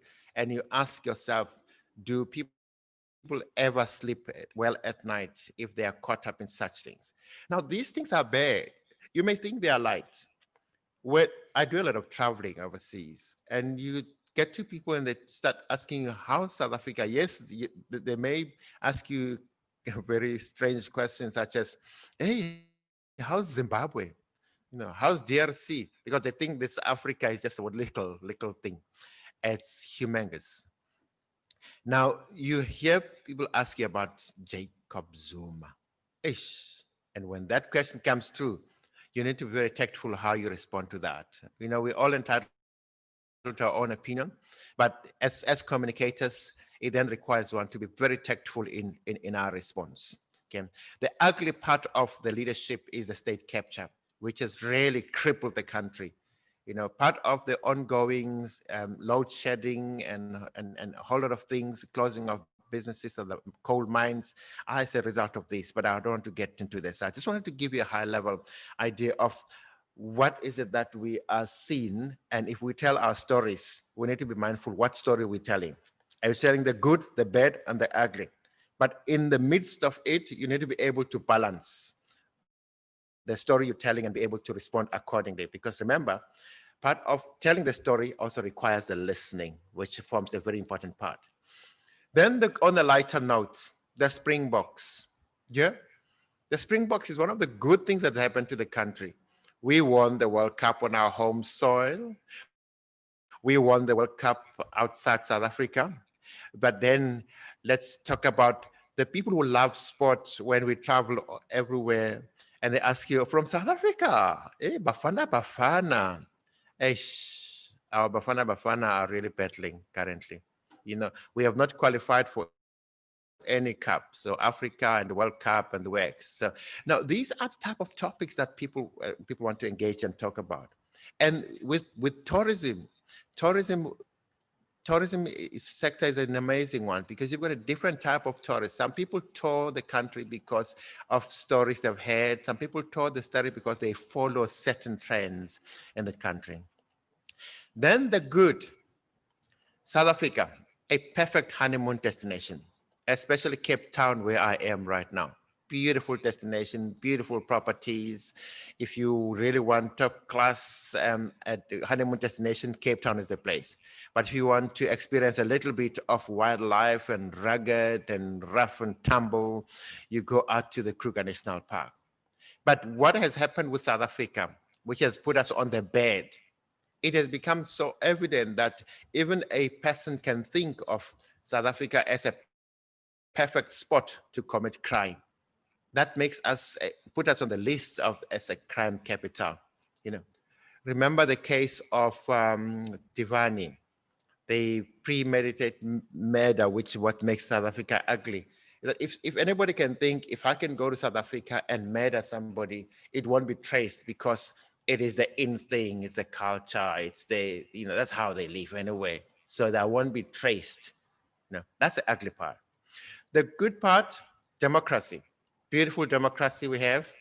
Yeah, we're saying it is not working. It's years now we've been stuck in this democracy.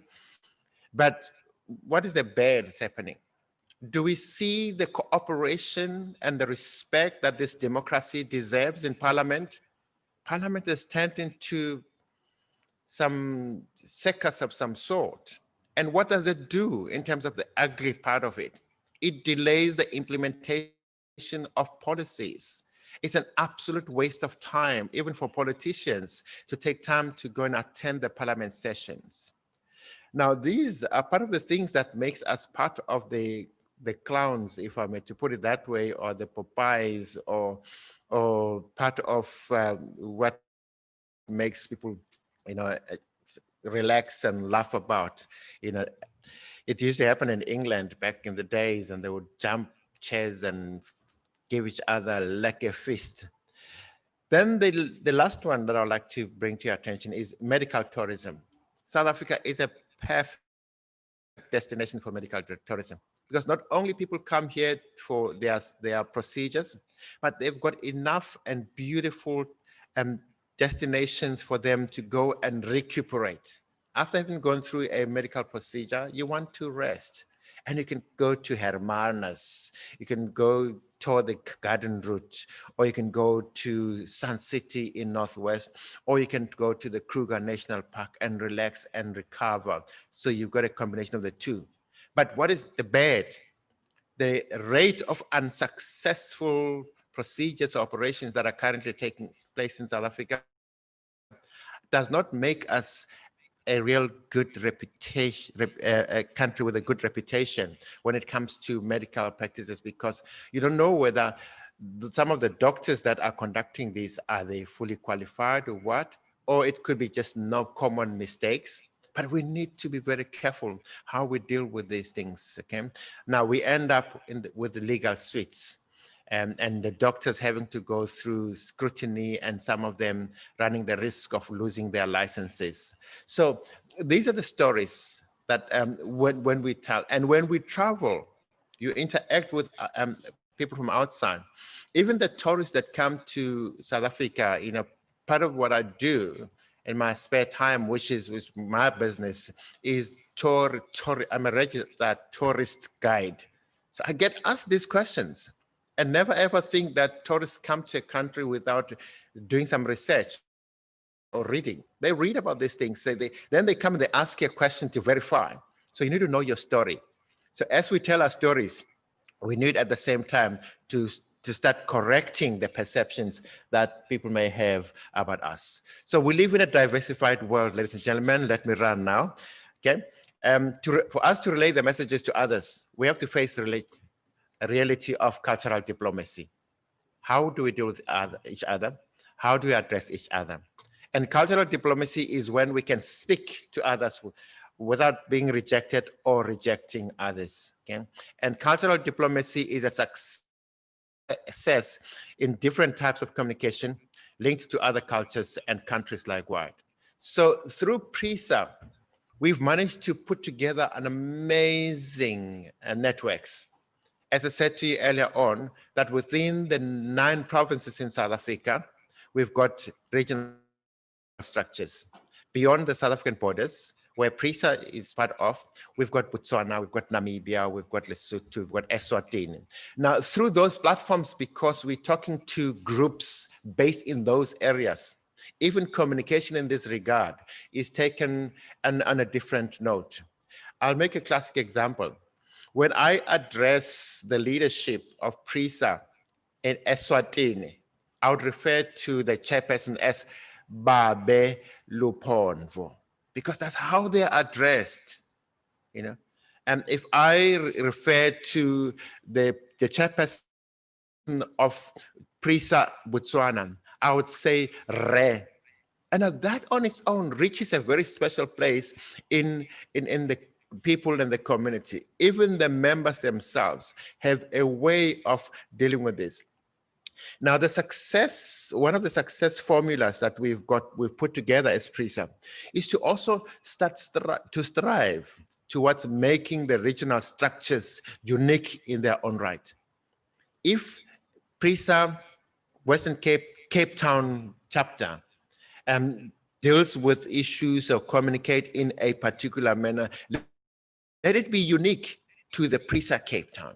If PRISA KZN, Zululand, okay, which is north of KZN, communicate in a particular way, because even in their engagement, they even start talking to the chiefs and the indunas. That has to be unique. So for us to master communication in this regard, we need to be very mindful of this, okay? I'm going to ask the gentleman to assist me with a extension cable. My laptop is about to die. Thank you so much, Ron. Okay, now what I've just covered, ladies and gentlemen, covers the attributes of a country and the respective self-perceptions, how we need to look at ourselves, okay? Now, globalization, with the world has become small. How are people going to meet in the future? We know, okay? We're supposed to have a full house, but people decided they'll connect from home. That's how things are happening right now, okay? So one of the things that we need to consider as we engage and communicate is peace. Now, peace has come one of the key things that is assisting in facilitating communication. Quickly, bring in the case of the Diwali, any Diwali. You know, any Diwali's father wanted to find closure. And guess what he did? He made a trip to South Africa. He wanted to speak to the murderer or the killer to find out exactly what happened. And through facilitation of such interventions, that we are able to communicate and get across to various stakeholders. Okay. Now, leadership and PRISA's networks. Okay. So we've got credible countries are respected leaders, okay, that pass the message of peace. I made an example of Rwanda. Okay, much as President Mueng said, yeah, but there are two sides to this thing, okay? And there's the economic side, which is successful. Then there's the human rights thing, which is more internal issues. But if you're a leader, and leadership came up as a definition of a country as well. So the leaders need to plug in into civic organizations, civil societies, and PRISA through its networks. Because PRISA, as a Southern African institute, we work closely with the continental body, which is the African Public Relations Association.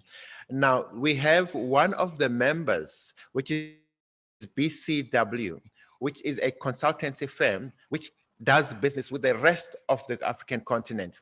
Now, through this network, we are able to find out what are the issues, how are the various countries communicating, what are the best practices, what account are they working on, and we can now tell what are the unique selling points for us to target when we start communicating and doing business with the rest of the country. Now, we can always speak about brand as an image, but the image has to fit the reality, okay? What you see is what you get type of statement. So those are the things that we need to look at. So we can provide something, but what is it? What is the reality? As a country, we say, we are a country, this is what we are capable of, and this is what we can deliver on. But can we really do that? And what does it take for us to be able to really to honor that? My apology. Okay. So if we provide value, okay, we will truly respect, will we truly respect that? Now, that's something that I'd like you to reflect on, that as a country, if we say this is who we are, this is what we can do we really own it? Can we own up to that and make sure that we deliver on the promise, which is what came on? What promise are we talking about? If we promise that we are a safe destination, we are a diverse cultural destination, we can accommodate you, we'll respect you for who you are, then we are living up to the promise. Okay, right. So furthermore, on the networks, okay, right. So as a South African and an African, for that matter, okay, if I were to then turn this and speak about myself as a South African, which is also reflect on you, is that if I am only an image, I don't think that the image it's in the image that you believe in. Okay, if I fit with a type of reality that correspond with a value, then that is different.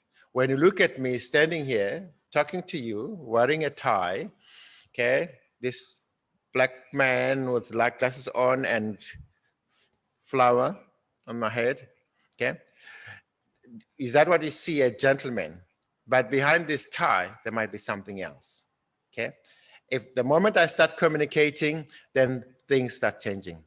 If I fit with a type of reality that correspond with the value, then that is different, okay? If I sit here and I greet you well and I speak to you politely and I start sharing my mind, then you get to know better, and the level of understanding in our communication then goes to another level because I am now connecting with you. Now, that is ethical and professional image I am portraying. And that is the essence of credible communication. When you communicate, it shouldn't just be coming from your mouth. It should connect with your brain, connect with your heart. Hence, we speak of empathy, you know, speaking and listening with understanding. Now, communication requires that, okay? Now, am I believing in values? Now, values in this sense of the principles, standards, and morals. Or am I pretending I believe in value, which is a problem with countries and destinations. Do we want the tourists to bring in their dollars? Then we can rob them, charge them exorbitant amounts, and we give them crap service and they leave. Is that what we want? I doubt. We want to give them such a treatment that when they return, they rave about the destination. They want to come back. They want to spend more. Even the money they have, they start asking the families to cable more money to spend, extend their holiday. Now that happens because of good communication. How do we communicate?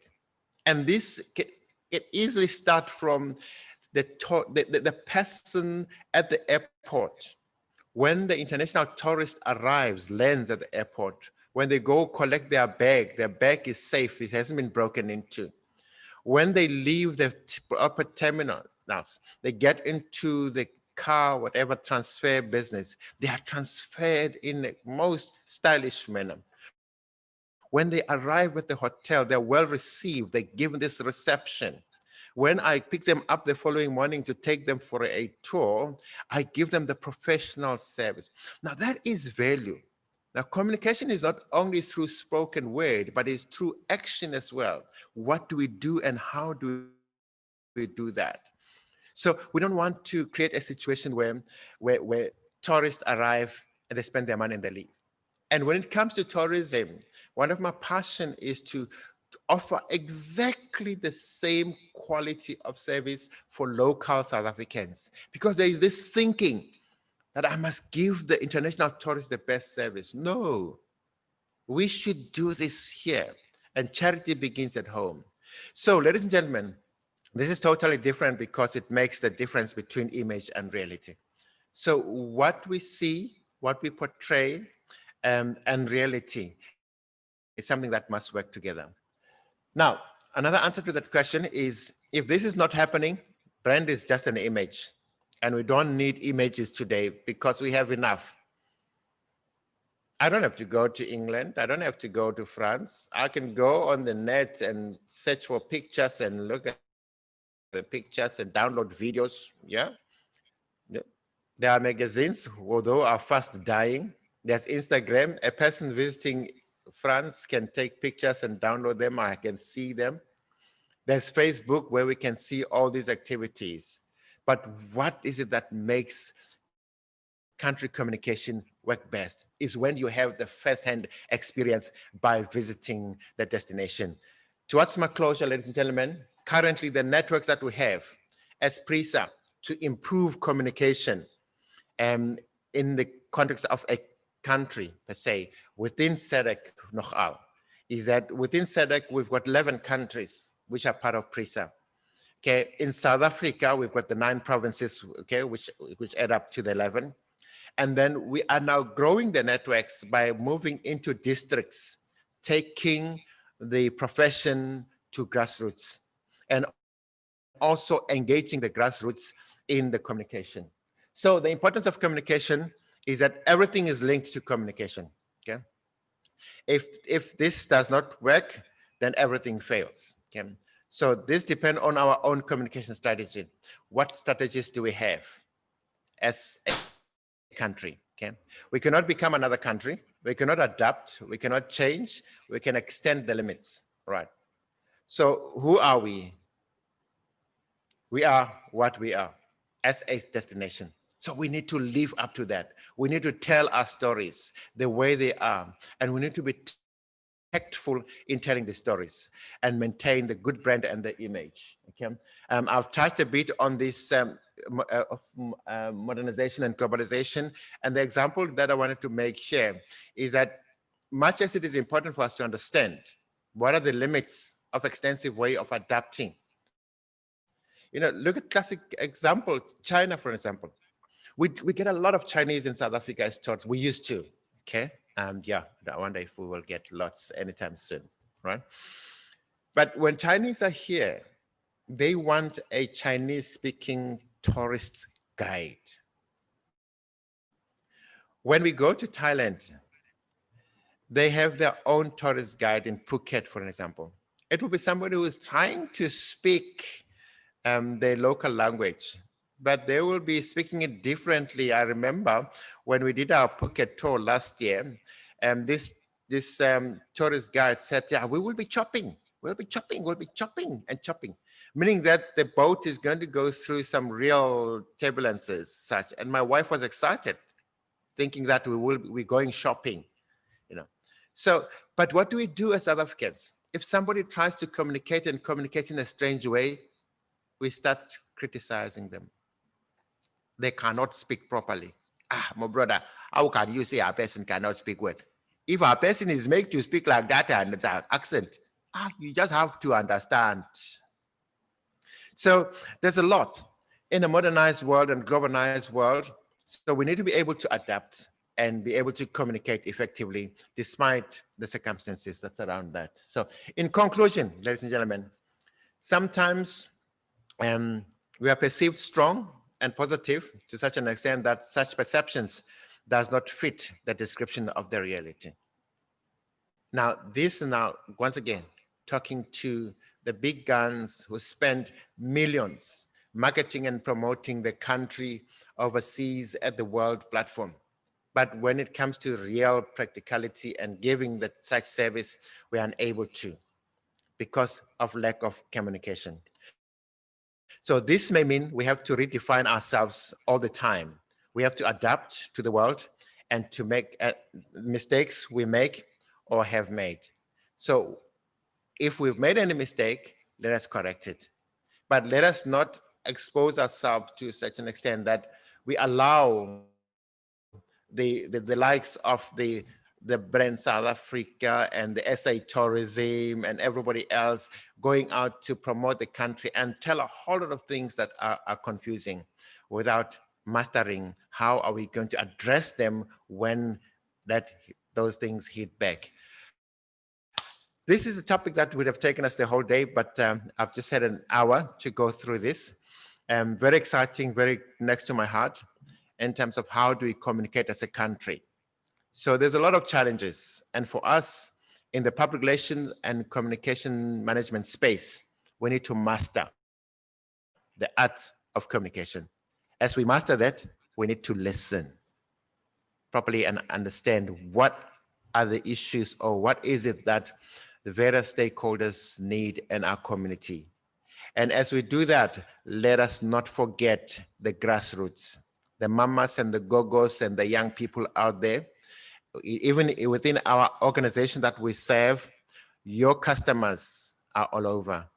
You need to know where they are. And as a profession that complies with governance, the King report, both 3 and 4, is very explicit and strong when it comes to stakeholders. We need to know who are stakeholders, where they are. We need to find them. We need to segment them. We need to communicate with them. On this note, ladies and gentlemen, I will allow for question and answers, comments, etc. Thank you.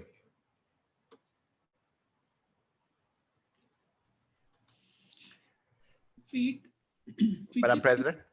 Yes, I would really appreciate if we can guide the conversation into how do we operationalize some of these suggestions or some of the comments that was posted in the chat, but that we can actually take some ideas from our participants as to how we can guide the process from PRISA side and actually have some deliverables coming from the summit. So if we can perhaps look at something very specific. Okay, thank you for raising that, ma'am. Let us, we can start with that conversation.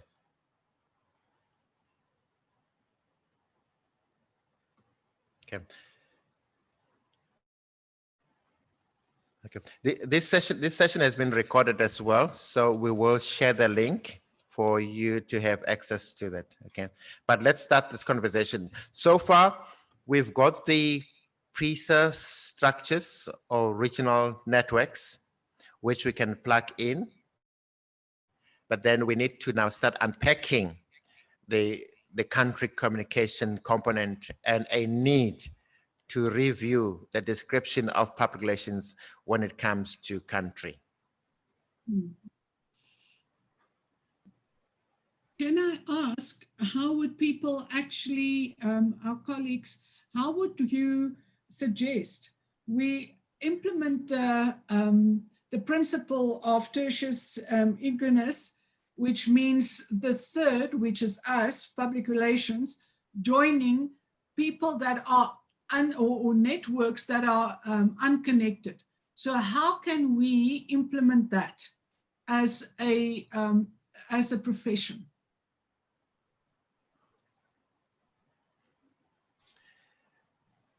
It will be a pleasure to actually get the comments from the members. Then we've been doing a lot of talking. All right, we'll guide the discussions. I see Asimpo. Yes. Good morning once again. I think thank you so much for that comprehensive presentations. And I think most of the time, when you look at country branding, we sometimes there's a thinking that there's someone who needs to do it. But I believe that it has to start with the local people in the different communities, even in the rural communities, have to feel empowered enough to be able to sell their country. So like you're saying that if you are hosting South African tourists, you have to give them the same world-class service as you would international tourists. So I think it starts there, because I think as much as PR has evolved over time, word of mouth still sells. It still makes a difference. So if we were to have a good service experience for the local people, then they will be able to sell us, to sell those products or services to the global village. Like you rightfully said, we are now in a globalized market. So, and we have relationships with people outside our own country. So those can be our mouthpieces to go out. And just to go back to what Madam President was asking, I think that as PR, you find that there are there's a lot of people who are doing communications out there and they're not qualified practitioners. So I think it's important to have a guiding role as PR practitioners. So when we see what is happening in social media, how people are communicating, I think we should have a reach out program where we can engage people to understand the principles of communication and be part of the solution, even if they don't want to subscribe as members. So I think we need to create those synergies to have people who are not communications or PR practitioners to form part of the communication village, so to speak, so that they also understand the art of communication. And sometimes you find that there's information that's been shared, but then managing the responses can be a challenge. So those linkages are very vital. Thank you. Wow, I like the communication village. Okay. May I respond to Mpo's comment? Yes, ma'am. Mpo, I think I love your suggestion of involving the locals to actually live the values that we would like to agree that we are going to promote now. A follow-up question to that comes from our experiences with the network project around grassroots comms.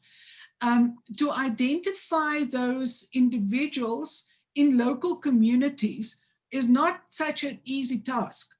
I think we as a collective, and I love your comment about we need to spread the influence that public relations have over society, not just certain members who are communicators or who are public relations or PRISA members, but the general understanding, and I'm talking about that on Wednesday or tomorrow afternoon about literacy, PR literacy. But how do we identify from a bottom-up approach the local influences? And I'm now not talking your social media influencer, I'm talking the local person like we've experienced in Kwatema, a local gogo who has a group of ladies that she gets together.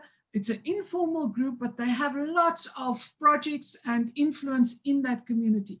How do we identify from the bottom up and not do segmentation, not say these are the key stakeholders, but let the community identify themselves? How are we going to do that? You know, I think in a lot of communities, you find that there are societies, right? Yeah. There are societies that, you know, you would have your, in Botswana we say motelo, you know, you have these people who work together as a group to support one another. And through these societies, you find that they are very close-knit network, and amongst themselves, they share common values, and they tend to influence one another. So if you are able to sell to these groups of societies, eventually it will build up. So then what you are saying to them is that, so what they need is the information that they can derive value from, that can benefit them, that can grow their societies, that can uplift their lives and those of people around them.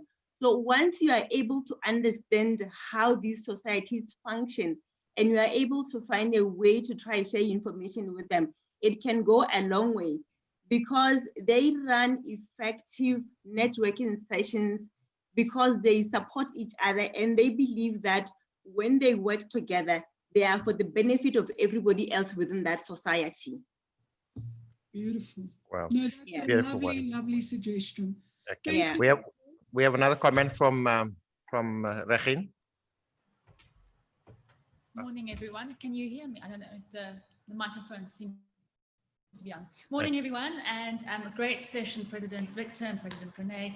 Thank you for the discussion. Just to add to what Mpo was saying, I think what's really key are the shared values, but also the shared vision that we have. I think we've kind of lost that a little bit in terms of what is our vision as a country. Years ago, it was Ubuntu. We knew it was, and we were all together as a rainbow nation. Now we a bit fragmented.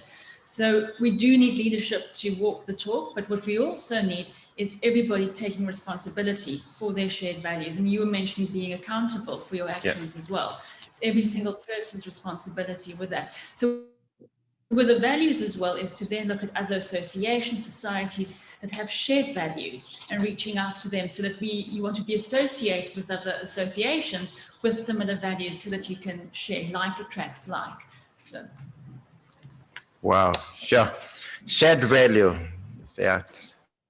Regina, I love that comment. Do you think there's a possibility that if we research society or these various societies in communities, that we would find a common set of values that we can use as a set of country values that we can generalize as country values? I think that would be an amazing opportunity to do that. I think one of the key things as well, actually the conversation this week with somebody, we really need to listen and tap into our elders as well. We have so much to learn from our elders. And I also had the conversation with my mom. My mom often says, people think just because she's older, she's stupid. But I think there's just this magnitude of wealth and starting there, because there's a lot of elders in our communities that can guide us. We need to actually be listening, what you were saying earlier, Victor, to people that know better than what we do. Sure, sure. Okay. Beautiful. I see there's somebody that said, how about us starting an annual communication boot camp? I love the idea. If we can organize accommodation for us, and we literally have a boot camp where we go out in communities and we gather these insights. You know, I always dream big, and I would love to propose a research study where we get funding from NRF or wherever, and we implement via PRISA a study such as what we've alerted to now, Regine, where we speak to societies on local levels and speak to elders and capture those stories. Imagine what we can do for nation building.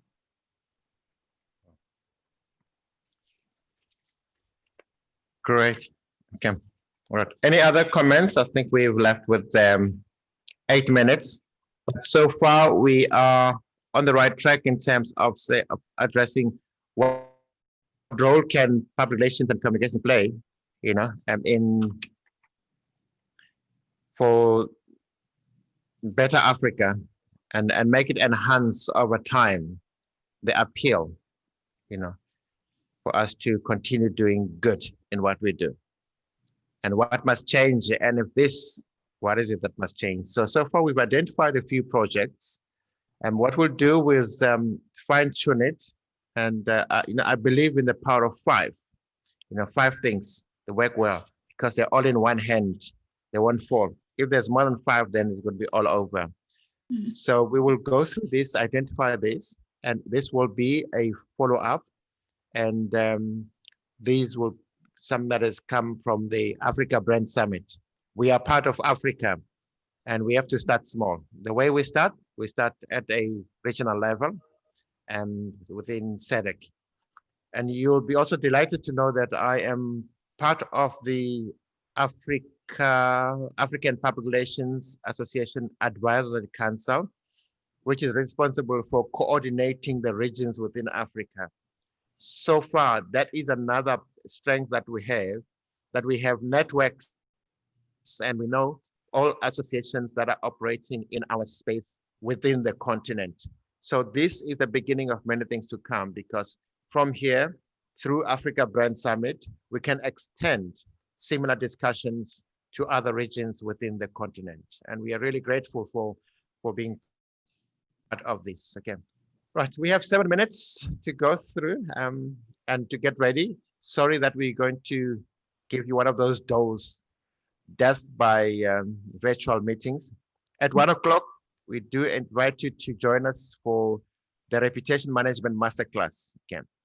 And we have sent you the invites and the links, but we will remind you as well.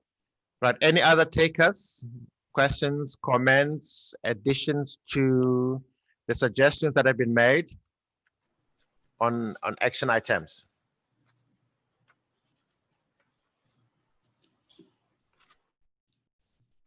Right. Maybe do round robin, how's that? Ms. Praise, you've been too quiet. So Eswatini. Just putting you on the spot right there. Okay, yeah, you are putting me on the spot. Okay, no, I have been following, and it's really eye-opening, and I like the idea of researching and getting to the grassroots of identifying specific communities, specific people that we can talk to, because I'm very big on telling our own stories, and sometimes we tell the stories based on what we have heard instead of going to the people that are experiencing these stories. So I really like the idea of going back to the grassroots, and also this communication bootcamp, because it's very easy for us to talk like this and then we go and move along with life. But when we commit to say, okay, we are meeting and we are going in there and we are talking to people, I think it will make a huge difference.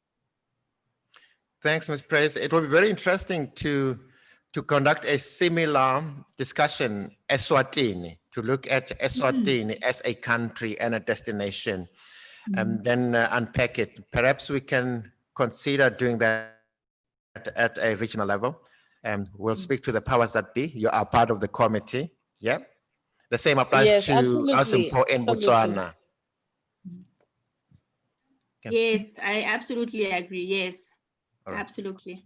Okay, we've got Madam Regine who also like to say what? Just a quick one on that, and regarding research. Each year for APRA, the African Public Relations Association that Victor was speaking about, we at Reputation Matters have been doing annual research to understand what's building the reputation of Africa on an individual, company and country level.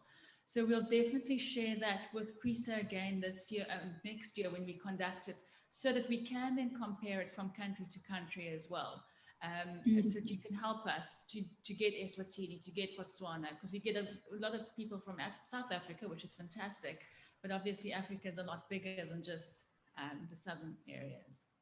Thank you so much. I think what we need to do is to ask Madame Regine to commission research to the PRISA active regions within SADC. Yeah, that will work. And then after having conducted the research, we'll then go back to those countries to give the reports, because one of the benefits of being a PRISA member, when you conduct research, we allow you to make use of a database of our members, But after that, you must come back and give us the feedback on the findings. Yeah, that's the return on that investment. Yeah, thank you so much. Okay, anyone else? Any taker? I see Shoni. Shoni Tsike is a young man who's supposed to work on a research paper. I don't know what is his take on this discussion. He did make a contribution. Think about it, young man.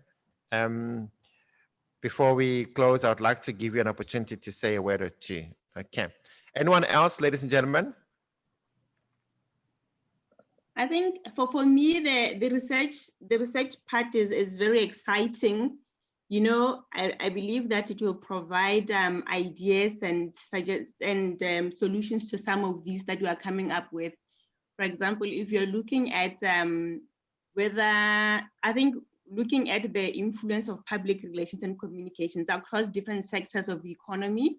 So if you are able to conduct research that will enable us to get these insights from the different communities, from the different sectors of the industry, it will help us re-strategize as PR practitioners as to what types of communication do we use for different sectors of the economy, as an example.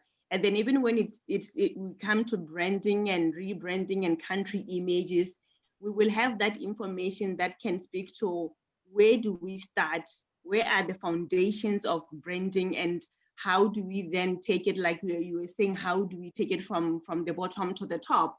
And then what elements are we going to use to be able to brand maybe one province as an example? How do we start branding one province and adding onto the country brand as a whole? So research in that regard, we can have thematic areas of the research that builds onto it, looking at what are we looking at as the end game. Thank you. Wow. All right. Thank you so much, Asimper. With a minute to go, ladies and gentlemen, unfortunately, I just have to hold it right there. We've got 6 points that we need to look at, okay?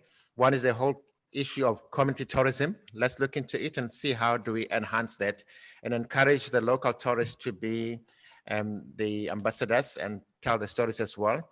Secondly is the putting together of the unqualified practitioners or those who need guidance, putting together a communication village. The third one is how do we then identify local influencers, okay, within community. It's something that we've already started working on. It shouldn't be much of a problem. And an interesting one is a shared value. The shared value one, we really need to explore and go deep into it, unpack it, and make it suitable for communication. Then it's the listening to elders. You know, those are very important people we need to bring.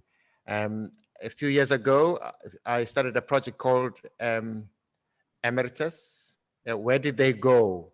All the previous APRs we have at PRISA, the stalwarts, we need to bring them together and let's get back to discussion and see where were we, where we are, okay, and where we want to go. Then it's the communication boot camp, which is something that will work very well for us. Ladies and gentlemen, on this note, I'll take this back to the President, immediate past President, Madame Renier, to pass a closing comment, and we call it a morning. And we'll meet at 1 o'clock for the Reputation Management Masterclass. Please invite others. We will send reminders as well. Thank you, Madam President. Thank you, Vic, and thank you to our wonderful participants for your suggestions. I am again energized and, you know, just in awe of the amazing talent that we have in people meeting around a topic, and we are unpacking it on a level that very few have the opportunity to do. So I'm really looking forward to doing things differently, having closer networks with all of you so that we can actually showcase the influence that public relations really have on society, not a negative one, but a positive one. Thank you to all of you, and thank you, Victor, for being the anchor on that side of the country. Everything of the best, and thank you, Regine, for your support. We'll see you later. Thank you, Madam President. I'll have a glass of wine for you. And the cup. Only Right. one.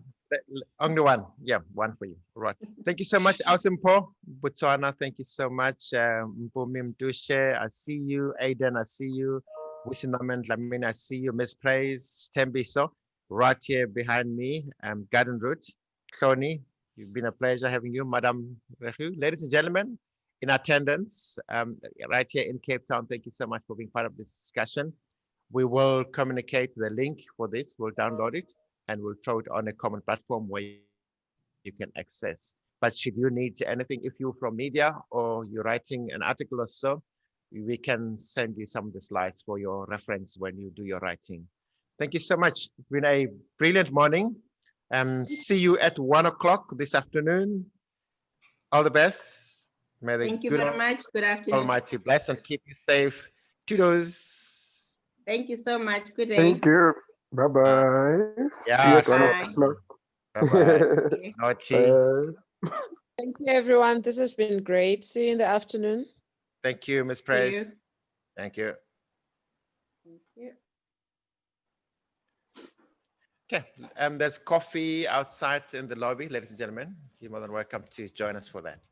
To the AV guys at the back, thank you guys. You're the best. We did it together. Yeah, the photographer and videographer, much appreciated. Enjoy the coffee on our behalf as well. Oh, I was about to say, And the if they view. could make us smell the coffee virtually, huh? Yeah. I'll stand outside and look at the mountain as I sip my coffee. All right, enjoy. I'm making you jealous, okay? Also, please are. don't forget to register for the summit. You've got the link. The summit 7 and 8 tomorrow and Thursday. All right, please resend the link again. We'll do that on the Botswana group. Yes. Sweet. Alrighty. Thank you very much. All right, good day. Bye. I